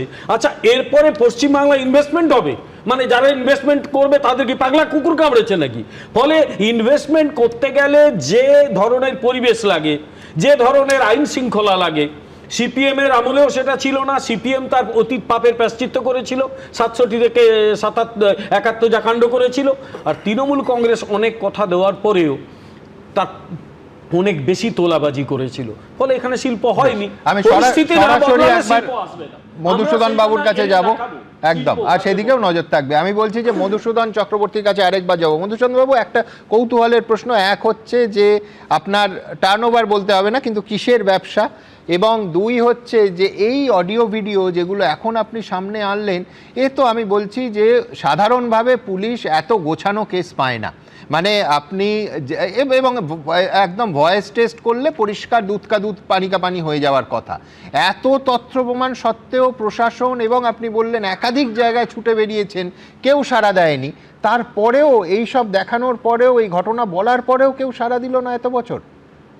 হ্যাঁ, আমি আপনার কথাটার উত্তর দিচ্ছি এটাই। আমি একটা সলিসিটার ফার্ম চালাই 40 বছর ধরে, আমি সেই সলিসিটার ফার্মের পার্টনার। আচ্ছা। আর আমার ব্যবসা বলতে খুব সামান্য, খুব ছোট, 6 স্টাফ নিয়ে আমি আমার ছোট্ট ফার্মটা চালাই। আর আমি অনেক জায়গায় দৌড়েছিলাম। তো 2021-এর পরে আরেকটা মজার কথা বলি, 2021-এর পরে উনি যখন পার্টি চেঞ্জ করলেন, আমিও তো ভাবলাম এবার বোধহয় আমার বিপদ হবে, উনি বোধহয় যদি জিতে আসেন। তো মানে ভগবান হয়তো ওনাকে সাথ দিল না, কিন্তু আমি রক্ষা পেলাম। কিন্তু এই ভদ্রলোকের একটু ভালো করে পুলিশ প্রশাসনকে বলবো, ওনার নিউ টাউন, ওনার সল্টলেক, ওনার তোলাবাজি আমি নই, আমার মতো এরকম শত শত লোক আছে যারা বলতে পারছে না। আমি অনুরোধ করব, আসুন আপনারা বলুন সব্যসাচী দত্তর সত্যিকারের তোলাবাজ, কত বড় তোলাবাজ, কত টাকার মালিক, কত কোটি টাকা, কেন করেন এভাবে? আপনি একটা প্রশাসনে আমাদের সেবা দেবেন, তার জন্য আপনি ট্যাক্স নিচ্ছেন, আপনি সব কিছু সুবিধা পাচ্ছেন, তারপরে আমাদের উপর টর্চার করছেন। এই করেই তো গেছেন আপনারা, আর জীবনে কোনোদিন আসবেন না। কি ভয়ঙ্কর অভিজ্ঞতা। আমি বলছি যে ফিরদৌস, আমার মনে আছে 2021-এর 7ই অক্টোবর, সেদিন বোধহয় শপথ গ্রহণ ছিল। মমতা বন্দ্যোপাধ্যায় সেদিন বললেন অন ক্যামেরা যে আমি সব্যসাচী দত্তকে আজই ওকে দলে নিতে বলেছি। তারপর হাতে পার্থ চট্টোপাধ্যায় এবং ববি হাকিম পতাকা তুলে দিলেন, আবার back to square one, BJP থেকে তৃণমূলে। এই সম্মান, এই গুরুত্ব, যাকে মুখ্যমন্ত্রী বলেন যে আমি আজই ওকে দলে নিতে বলেছি, সেই পেয়েছেন। আর যার এই একটা মধুসূদন বাবু না, অসংখ্য উদাহরণ, মানে আজকের রাজারহাটে কান পাতলেই শোনা যায়। আপনি তো এটা মানে ইনডিরেক্ট কথা বলছেন। ডিরেক্টলি মমতা বন্দ্যোপাধ্যায় রাজীব বন্দ্যোপাধ্যায় সম্পর্কে কি বলেছিলেন, তারপরে সেই রাজীব বন্দ্যোপাধ্যায়কে দলে নিয়েছিলেন কি নেননি? আচ্ছা, এখানে সিন্ডিকেটের কথা হচ্ছে। সিন্ডিকেট কেন তৈরি হয়েছিল? এই রাজারহাট নিউ টাউন অঞ্চলে যখন ল্যান্ড লুজাররা, তাদের পরিবারের ছেলেমেয়েরা ওখানে যে ওই বাড়িগুলো তৈরি হবে, সেখানে একটু কাজ পাওয়ার জন্য সিন্ডিকেট তৈরি হয়েছিল প্রথম দিকে, যখন রাজারহাট নিউ টাউন তৈরি হয়।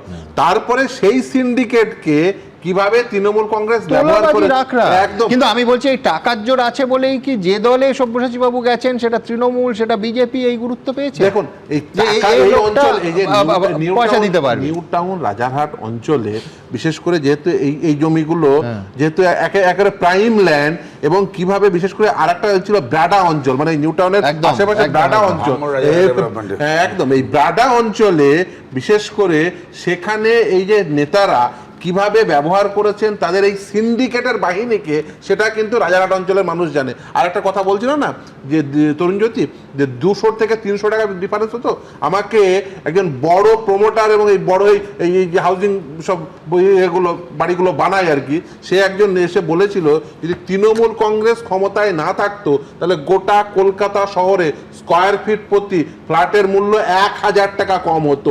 একেবারে তার হিসাব দেওয়া, একেবারে মানে বালি থেকে শুরু করে পাথর থেকে শুরু করে ইট থেকে শুরু করে সমস্ত কিছু তোলাবাজির টাকা। সিন্ডিকেট তো বালি সাপ্লাই করে, স্টোন চিপ সাপ্লাই করে, ইট সাপ্লাই করে। সিন্ডিকেটের মাঝখানে ইচ্ছা হয়েছিল তারা একটু সিমেন্ট এবং রডটাও দেবে। তো অনেকদিন আগে কথা বলছি, তখন ওখানকার প্রমোটার বলেছিল খাদ্য করে আমাদের বাড়িটা খালি তৈরি করতে হবে না, তৈরি করে বিক্রিও করতে হবে, তার মধ্যে মানুষ থাকবে, ওই দুটোর দায়িত্ব তোমরা নিও না। এই হচ্ছে আমি বলছি বিশ্বনাথ দা, তো সার্থক নামা মানুষ পৃথিবীতে কম হয়, কিন্তু এই অভিযোগগুলো যদি সত্যি হয় দুহাত সমানে চলতো। সব্যসাচী আমি 3-4টে জায়গা থেকে ভাবছি যে এই যে সব জায়গা থেকে দুর্নীতির অভিযোগগুলো আসছে, তৃণমূলের একের পর এক নেতা গ্রেপ্তার হচ্ছে, কাউন্সিলর গ্রেপ্তার হচ্ছে, এমএলএ গ্রেপ্তার হচ্ছেন। মমতা বন্দ্যোপাধ্যায় কি ক্ষমা চেয়েছেন যে আমার 15 বছরের শাসনকাল দুর্বৃত্তের শাসনকাল ছিল, পশ্চিমবাংলাবাসী তোমার কাছে আমি ক্ষমা চাইছি? প্রায়চিত্ত করেছেন। অভিষেক বন্দ্যোপাধ্যায় ক্ষমা চেয়েছেন। হারা জেতা ওনারা অফিসিয়ালি কি করবে না ওনাদের ব্যাপার, কিন্তু যে ছবিটা উঠে আসছে পশ্চিমবাংলার, যে ছবিটা উঠে আসছে 15 বছরের দুর্বৃত্তের শাসন ব্যবস্থার প্রতিটা নিদর্শন প্রতি মুহূর্তে উঠে আসছে, তার জন্য মমতা বন্দ্যোপাধ্যায়, অভিষেক বন্দ্যোপাধ্যায় কোনো অনুশোচনা দেখেছেন? কোনো প্রার্থনা দেখেছেন? কোনো ক্ষমা দেখেছেন? এটা তো একটা গুরুত্বপূর্ণ দিক। আরেকটা দিক আমি আপনাকে বলছি, আপনি যে প্রশ্নটা দিয়ে তরুণজ্যোতিকে বললেন যে 2018 ওরকম ঘটনার পরে তোমরা ভাই নিলে কেন? ঠিক আছে, একটা অভিজ্ঞতা ওদের, ওরা অন্যায়টা স্বীকার করেছে যে 21-এর ওদের ভুল হয়েছিল তৃণমূল কংগ্রেসের থেকে এইভাবে নেওয়াটাকে। 26 সালের নির্বাচনে ওরা নেয়নি এবং 26 সালে যে জয়ের করেছে, কোথায় স্বীকার করেছে? 26 না অফিশিয়ালি করেছে, বারবার বলা হয়। তাহলে এর আগে যাকে নিয়েছিল না বারবার বলেছে, বিজেপি বারবার বলেছে। শুনুন আরেকটা, 26 সালের নির্বাচনে বিজেপি সাফল্যের পেছনে আপনিও বলেছেন যে একাধিক কারণের মধ্যে একটা বড় কারণ যে দল ভাঙিয়ে না নিয়ে একদম অরিজিনাল বিজেপিদের ক্যান্ডিডেট করা। এইবার আমার প্রশ্ন একটা তরুণজ্যোতির প্রতি থাকছে যে যেভাবে একটা ব্লক তৈরি করা হচ্ছে, তৃণমূলেরই বিধায়করা গিয়ে ব্লক তৈরি করছে, তৃণমূলেরই সাংসদরা গিয়ে তোমার কেন্দ্রীয় সরকারকে সাহায্য করার জন্য আরেকটা ব্লক তৈরি করছে। এবার ব্লকের মধ্যে যারা থাকছেন, যে এমএলএরা, তাদের বিরুদ্ধে কি তদন্ত হচ্ছে? আমি একটা উদাহরণ দিচ্ছি, পূর্ব কলকাতার জলাজমি বোঝার জন্য একজন বিধায়ক জাভেদ খানের বিরুদ্ধে সরাসরি তোমরা অভিযোগ এনেছো, তার ছেলের বিরুদ্ধে অভিযোগ তোমরা এনেছো, আমরাও আনিনি। সেই জাভেদ খানের প্রথম একদিন আমি শুনেছিলাম যে একটু তৎপর পুলিশ হয়েছে, আজকে কেন চুপ হয়ে আছে? একের পর এক বিধায়ক যাদের বিরুদ্ধে মহিলা গঠিত মামলা আছে, কারো বিরুদ্ধে মানে তোলাবাজির মামলা আছে। তরুণজ্যোতি, আমরা কিন্তু প্রশ্ন করব যে 60 জনকে তোমরা একটা আলাদা ব্লক হিসাবে স্বীকৃতি দিচ্ছ, তোমরা বিরোধী দলের মর্যাদা তাদেরকে দিচ্ছ বিধানসভার ভেতরে, তারা যদি তাদের মধ্যে যে সেই সমস্ত এমএলএদের বিরুদ্ধে অভিযোগ যেগুলো উঠছে তাদের বিরুদ্ধে তোমরা যদি ব্যবস্থা না দাও, আমরা প্রশ্ন তুলব যে বাপি হালদার মানে দক্ষিণ 24 পরগনায় তোমরাই অভিযোগ করেছো, আমাদের অভিযোগ নয়, যে কিভাবে তোমার মামলা এই তো বলছি আমরা। আমার প্রশ্ন শোনো ভালো করে, আমাদের অভিযোগ, আমাদের প্রশ্ন হচ্ছে বিজেপির শত শত কর্মীর অত্যাচার, অন্যায়, অবিচার কিভাবে হয়েছে বাপি হালদারের বিরুদ্ধে অভিযোগ তোমরা এনেছো। সেই বাপি হালদার যদি কেবলমাত্র বিল সমর্থনের জন্য বেঁচে যায়, তার বিরুদ্ধে কোনো ব্যবস্থা না হয়, তাহলে আমরা প্রশ্ন, আমি তরুণজ্যোতির উত্তরে যাব, তার কারণ ওরই মামলা আছে। কিন্তু এখানে দ্রুত একটা জিনিস মনে করিয়ে দিই যে ও তো শুধু বাড়ি তৈরির কথা বলছিলেন।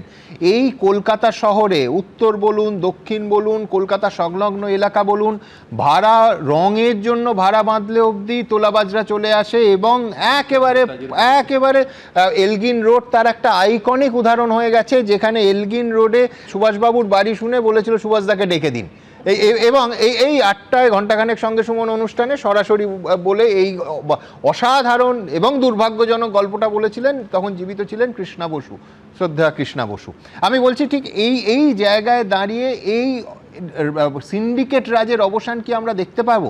এই প্রশ্ন থাকবে, কিন্তু পাশাপাশি যেখানে এই দল বদলের রং বদলটা যেটা বিশ্বনাথ দা সঠিকভাবে তুলে ধরেছেন, এর তরুণ জ্যোতির উত্তরে আসার আগে কিন্তু মজার নানা স্পার্ক দেখা যাচ্ছে। যেমন ধরুন জুন মালিয়া, তিনি বলছেন যে আজকে মুক্তির স্বাদ পেলাম, মানে আজকে কোলাঘাটে মুখ্যমন্ত্রী শুভেন্দু অধিকারীর প্রশাসনিক বৈঠক, আগের জামানার সঙ্গে তুলনায় জুন মালিয়া মুক্তির স্বাদ পেলেন এবং শুভেন্দু অধিকারীর প্রশংসায় পঞ্চমুখ দেব। দেখুন, কোলাঘাটে মুখ্যমন্ত্রীর প্রশাসনিক সভায় যোগ দিলেন দেব, জুন মালিয়া সহ তৃণমূলের একাধিক জনপ্রতিনিধি।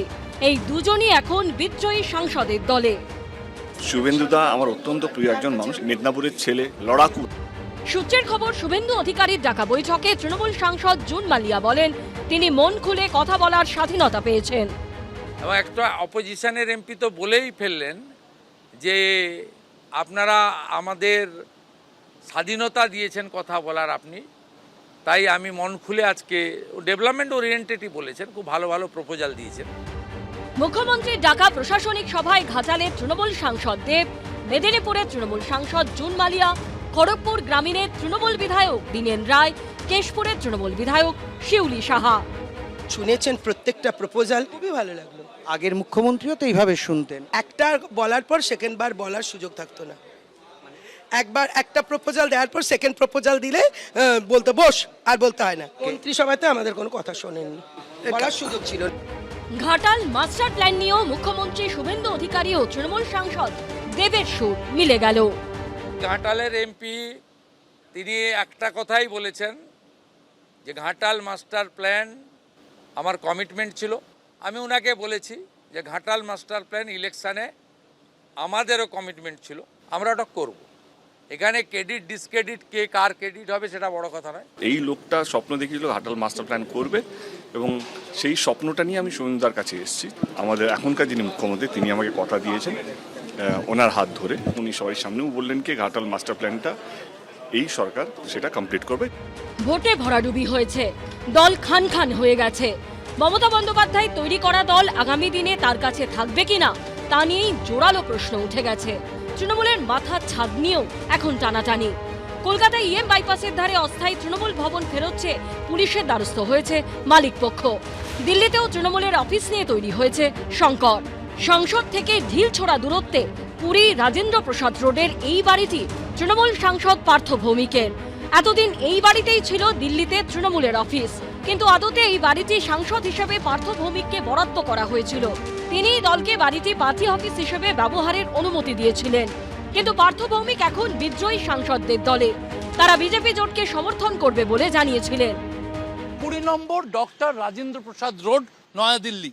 এই ঠিকানাতেই গত কয়েক বছর ধরে সর্বভারতীয় তৃণমূল কংগ্রেসের দপ্তর, তাদের রেজিস্টার্ড অফিস। আর সরকারিভাবে এই যে ঠিকানা, এই ঠিকানার এই বাসভবনটি বরাদ্দ করা হয়েছে বারাকপুরের তৃণমূল কংগ্রেস সাংসদ পার্থ ভৌমিককে। যে পার্থ ভৌমিক গতকাল রাতে শতাব্দী রায়ের বাংলোতে, তিলক মার্গের বাংলোতে শুভেন্দু অধিকারীর সঙ্গে বৈঠক করেছেন। পার্থ ভৌমিক ইতিমধ্যেই এই বাংলো ছাড়তে চেয়ে আবেদন জানিয়েছিলেন। তার ভিত্তিতে মঙ্গলবারই লোকসভার সচিবালয়ের তরফে চিঠি দিয়ে তৃণমূল সাংসদের সরকারি বাসভবন পাল্টে দেওয়া হয়েছে। পুরী রাজেন্দ্র প্রসাদ রোডের বাংলোর বদলে তার জন্য বরাদ্দ করা হয়েছে হুগলি টাওয়ারের 501 নম্বর ফ্ল্যাট। এর ফলে দিল্লিতে তৃণমূলের এই পার্টি অফিস হাতছাড়া হওয়া এখন কার্যত নিশ্চিত। কলকাতায় ইএম বাইপাসের ধারে অস্থায়ী তৃণমূল ভবন নিয়েও দীর্ঘদিন ধরে টানাপোড়েন চলছে। থানায় আমরা গেছিলাম ওসির কাছে গিয়ে আমরা এই যা বললাম, এই আমাদের এগ্রিমেন্ট ছিল, এই এগ্রিমেন্ট শেষ হয়ে গেছে, এখন অ্যাজ সুন অ্যাজ পসিবল আমাদের প্রপার্টিটা ছেড়ে দিলে আমাদের ভালো হয়। সব মিলিয়ে মমতা বন্দ্যোপাধ্যায়ের অস্বস্তি বেড়েই চলেছে। উজ্জ্বল মুখোপাধ্যায়, শিবাশিস মৌলিক ও বিটন চক্রবর্তীর রিপোর্ট, এবিপি আনন্দ।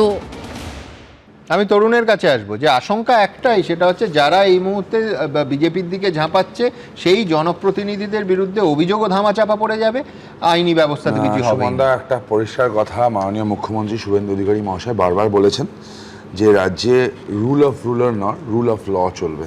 এই বাপি হালদারের কথা বলেন, বাপি হালদারের একটু পূর্ব পরিচিত আপনারা জানা উচিত। উনি এক পঞ্চায়েত প্রধান ছিলেন।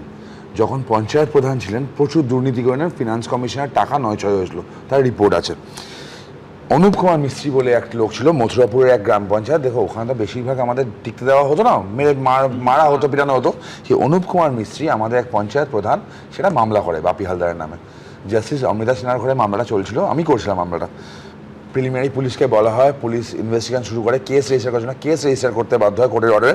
তারপর হঠাৎ করে আমি একদিন চিঠি পাই, অনুপ কুমার মিস্ত্রি আমাকে চিঠি করেন, চিঠি করে বলেন আপনাকে আর মামলাটা করতে হবে না, নো অবজেকশন দিয়ে দিন। কী হলো? ওখানে যারা আছে সংগঠনে ফোন করলাম, বলে অনুপবাবু তৃণমূল জয়েন করে গেছেন। এটা কী করে হলো? আর মামলা আমি দেখলাম রিট পিটিশন চলছে, আমার কোর্টে গিয়ে বলা উচিত, যেহেতু আমার ক্লায়েন্ট বলেছে। আমি কোর্টে গেলাম, কোর্টে গিয়ে বললাম মাই লর্ড এই অবস্থা, এই হচ্ছে আমার চিঠি, বাট এই গোলমালগুলো আছে, প্লিজ টেক স্টেপ, মানে ডু দ্য নিডফুল। আমাদের যে রাজ্য সরকারের আইনজীবী ছিলেন তিনিও বললেন না, তাহলে ওনার তো কোনো রাইট নেই বলার, আমার সত্যিই আমার লিগালি কোনো রাইট নেই বলার। তারপর মামলাটা চাপা পড়ে গেল। এই অনুপ কুমার মিস্ত্রি আজকাল বড্ড ফোন টোন করছে, আমি ফোন ধরিনি তার, কিন্তু মামলাটা তো আছে। ফিনান্স কমিশনের টাকা, মানে কেন্দ্র থেকে পাঠানো টাকা, গরিব মানুষের কাজের জন্য টাকা যে চুরি করে, সে জেলের বাইরে তো বেশি দিন থাকতে পারে না। আমি আবার বলছি, be you ever so high, the law is above you. এদের বিরুদ্ধে তদন্ত যেগুলো হচ্ছে, আমার মনে হয় না কোনো তদন্ত থামবে, নাহলে পার্লামেন্টে তোমাদের সমর্থন করবে। অনেকজন মিস কল মারছে সুমনদা, এ তো মিসড কল না, বলছে এনডিএ অনেকজন মিস কল মারছে, মিস কলের কিন্তু অ্যানসার হচ্ছে না। এখানে সুমনদা একটা ইন্ডিকেশন তরুণ দিয়েই দিল যে বিভিন্ন যারা এখন হঠাৎ করে বিজেপিকে সমর্থন করতে তারা উদ্বেলিত হয়ে পড়ছেন, হতে পারে তাদের প্রত্যেকের পেছনে কোথাও না কোথাও একটা একটু হালকা চাপা দেওয়া মামলা আছে। কোথায় চাপা দেওয়া? হয় সমর্থন করো, হয় সমর্থন করো, না হলে এই যে ভদ্রলোক ছিল, হ্যাঁ শুভেন্দু অধিকারী ভদ্রলোক তৃণমূল ছিল, শুভেন্দু অধিকারী সব ছেড়ে গেছে। একটা কথা বলি, বারবার এরা শুভেন্দু অধিকারীকে অ্যাটাক করে, আমি অনিবার্য বলবো শুভেন্দু অধিকারীর 1 কিলোমিটারের কাছাকাছি যাওয়ার যোগ্যতা অর্জন করতে হবে। একটা লোক আবার বলছি, 1 কিলোমিটারের কাছে যাওয়ার যোগ্যতা অর্জন করতে হবে। একটা লোক যেভাবে লড়াই করেছে, এইভাবে তাকে ছোট করা যায়। লড়াই করেছে তৃণমূলের বিরুদ্ধে, সব ছেড়ে চলে এসেছে, সব ছেড়ে চলে এসেছে। আরে আমরা মমতা বন্দ্যোপাধ্যায়কে তো এখানে সমর্থন করেছিলাম, মমতা বন্দ্যোপাধ্যায়কে সমর্থন না করলে মমতা বন্দ্যোপাধ্যায় ট্রেনের চলে ভেসে যেত, বিজেপি সমর্থন করে তুলেছিল। আর এই মুহূর্তে সবথেকে বড় খবর, ত্রাণ দুর্নীতিকাণ্ডে গ্রেফতার হলেন রাজ্যের প্রাক্তন কারামন্ত্রী উজ্জ্বল বিশ্বাস। আই রিপিট, বিরাট বড় খবর, ত্রাণ দুর্নীতিকাণ্ডে গ্রেফতার হলেন এই রাজ্যের প্রাক্তন কারামন্ত্রী তৃণমূল নেতা উজ্জ্বল বিশ্বাস। বাকিবুর সুমনদা মনে আছে, বাকিবুর রহমান যখন এই চাল, যেহেতু আমার বাড়িও ওখানে, এই চাল রেশন দুর্নীতির ফার্স্ট অভিযোগটা ধুবুলিয়া থানায়, মনে আছে? একদম, ধুবুলিয়া থানা হচ্ছে এই লোকটার আন্ডারে পড়ে। এই লোকটা জেলের খাবার চুরি করেছে, ত্রাণ চুরি করেছে, মানুষ মানে কেমন কোনো জায়গায় বাকি রাখে। তরুণ তোমার মনে থাকবে যে অদ্ভুত ব্যাপার, যে একটা পর্যায়ে অবধি এই রাজ্যের পুলিশ এবং ইভেন কলকাতার পুলিশের একটা থানায় মামলা হয়েছিল, একটা পর্যায়ে অবধি উঠে থেমে গেল। হ্যাঁ, আর ওই চালগুলো আমি আজকে দিনের পর দিন এই নিয়ে অনুষ্ঠান করেছি। বাকিবুর ইসলাম, এই উজ্জ্বল বিশ্বাস, আরো কতগুলো হাসনামাদের দিকের পাবলিক আছে, এরা যে এজেন্সিগুলো চালাতো বেসিক্যালি মানুষের খাবার চুরি করতো। সুমন, অন্য চুরি তার রকম মানি, গরিব মানুষের চাল চুরি মানে খাবার চুরি, এরা কিচ্ছু ছাড়েনি। আমি দ্রুত একবার আমার সহকর্মী রাজস্বী দত্তগুপ্তর কাছে যাব। আমার এবার এই মুহূর্তে ডিটেলস রাজস্বী কি আছে? ত্রাণ দুর্নীতিকাণ্ডে রাজ্যের প্রাক্তন কারামন্ত্রী উজ্জ্বল বিশ্বাস গ্রেফতার হলো।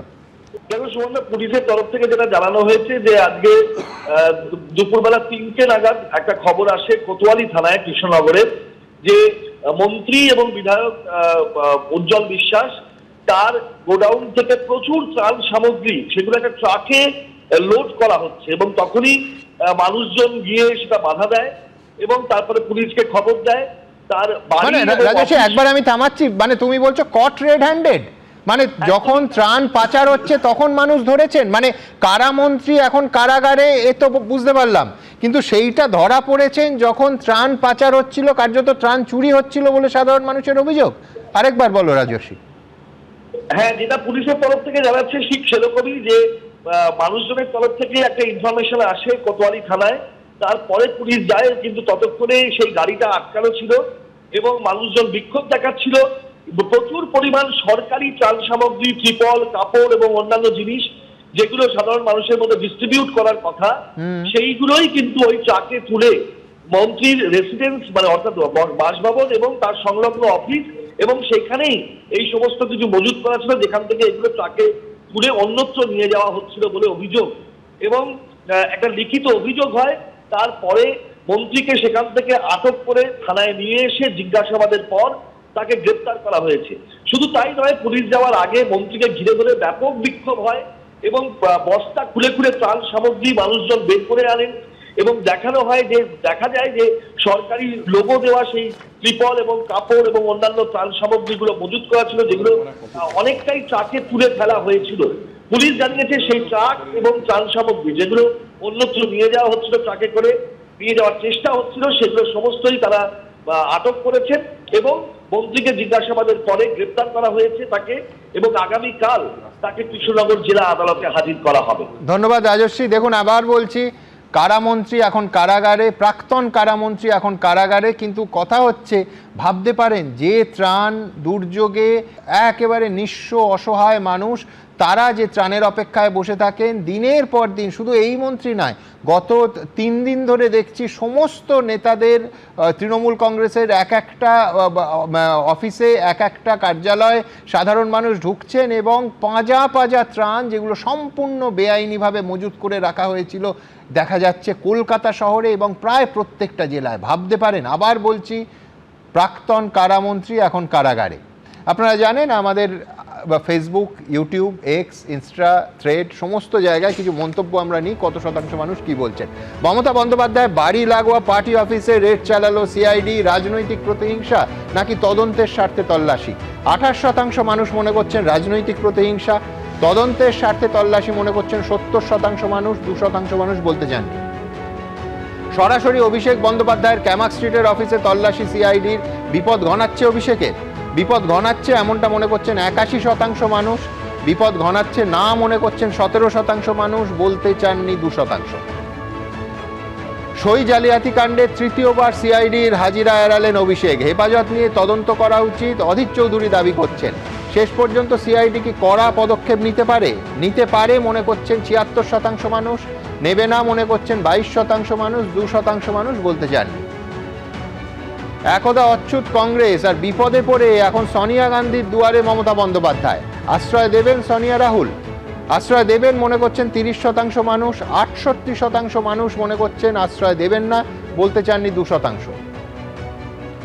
তোলাবাজির অভিযোগে গ্রেফতার তৃণমূল নেতা সব্যসাচী দত্ত, বারবার উঠছে সিন্ডিকেটে মদত দেওয়ার অভিযোগ, জেনে শুনে প্রশ্রয় দিয়েছিল তৃণমূলের শীর্ষ নেতৃত্ব। 90% মানুষ মনে করছেন জেনে শুনে তৃণমূলের শীর্ষ নেতৃত্ব আশ্রয় দিয়েছিল, প্রশ্রয় দিয়েছিল। 9% মানুষ মানতে চাননি, 1% মানুষ বলতে চাননি।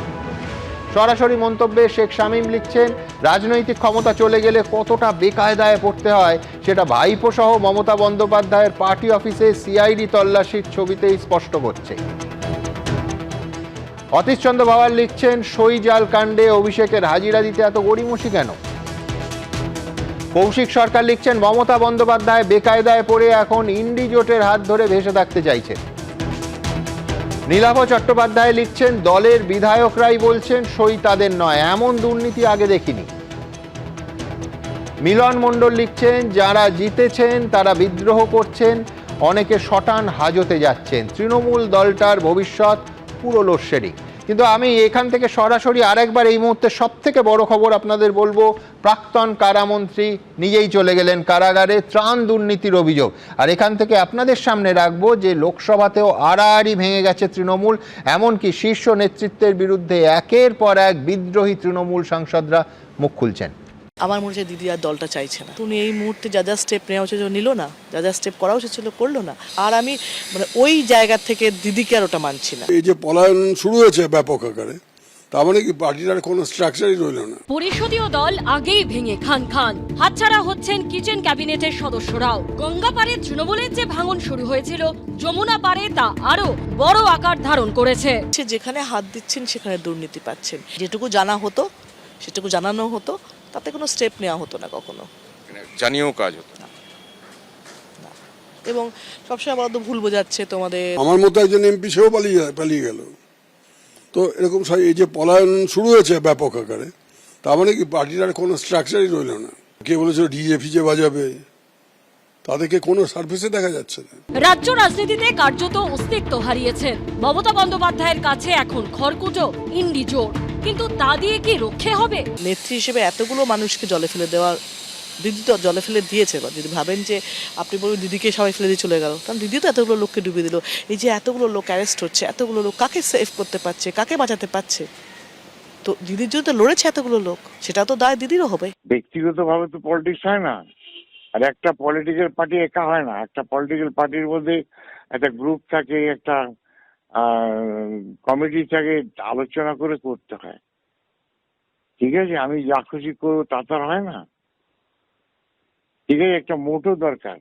বাংলার নেত্রী মমতা বন্দ্যোপাধ্যায় দলটা তৈরি করেছে, বয়স হয়ে গেছে তো, ঠিক আছে, অতএব দলটা রেকটিফিকেশন না করলে দলটাকে টিকিয়ে রাখা যাবে না। মমতা বন্দ্যোপাধ্যায় থেকে অভিষেক বন্দ্যোপাধ্যায় দুজনেই বিদ্রোহীদের নিশানায়। যেটা ভুল বলছি সেটা হচ্ছে ওর লাইফস্টাইলটা। ও যেভাবে দলে যেভাবে ও জীবনযাত্রা তৈরি করেছে সেটা চোখে লাগার মতন, এবং তাতেই ওর মানে চলাফেরা বা যেরকম সিস্টেম, তাতেই কিন্তু ও হচ্ছে সবার কাছে অভিযোগের কারণ। দিদি মাটিতে বসে চা খায়, সেখানে অভিষেক হয়তো বা মানে মাটিতে বসে না। একদা তৃণমূলের শেষ কথা, এখন কি তাদের রাজনীতি শেষের মুখে? কৃষ্ণেন্দু অধিকারী, শিবাশিস মৌলিক ও বিজেন্দ্র সিংহের report, ABP Ananda.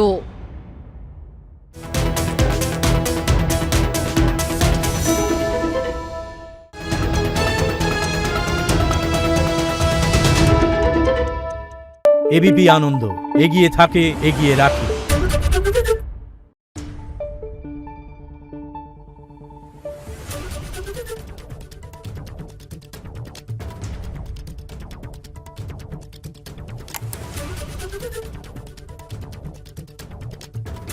Thank you.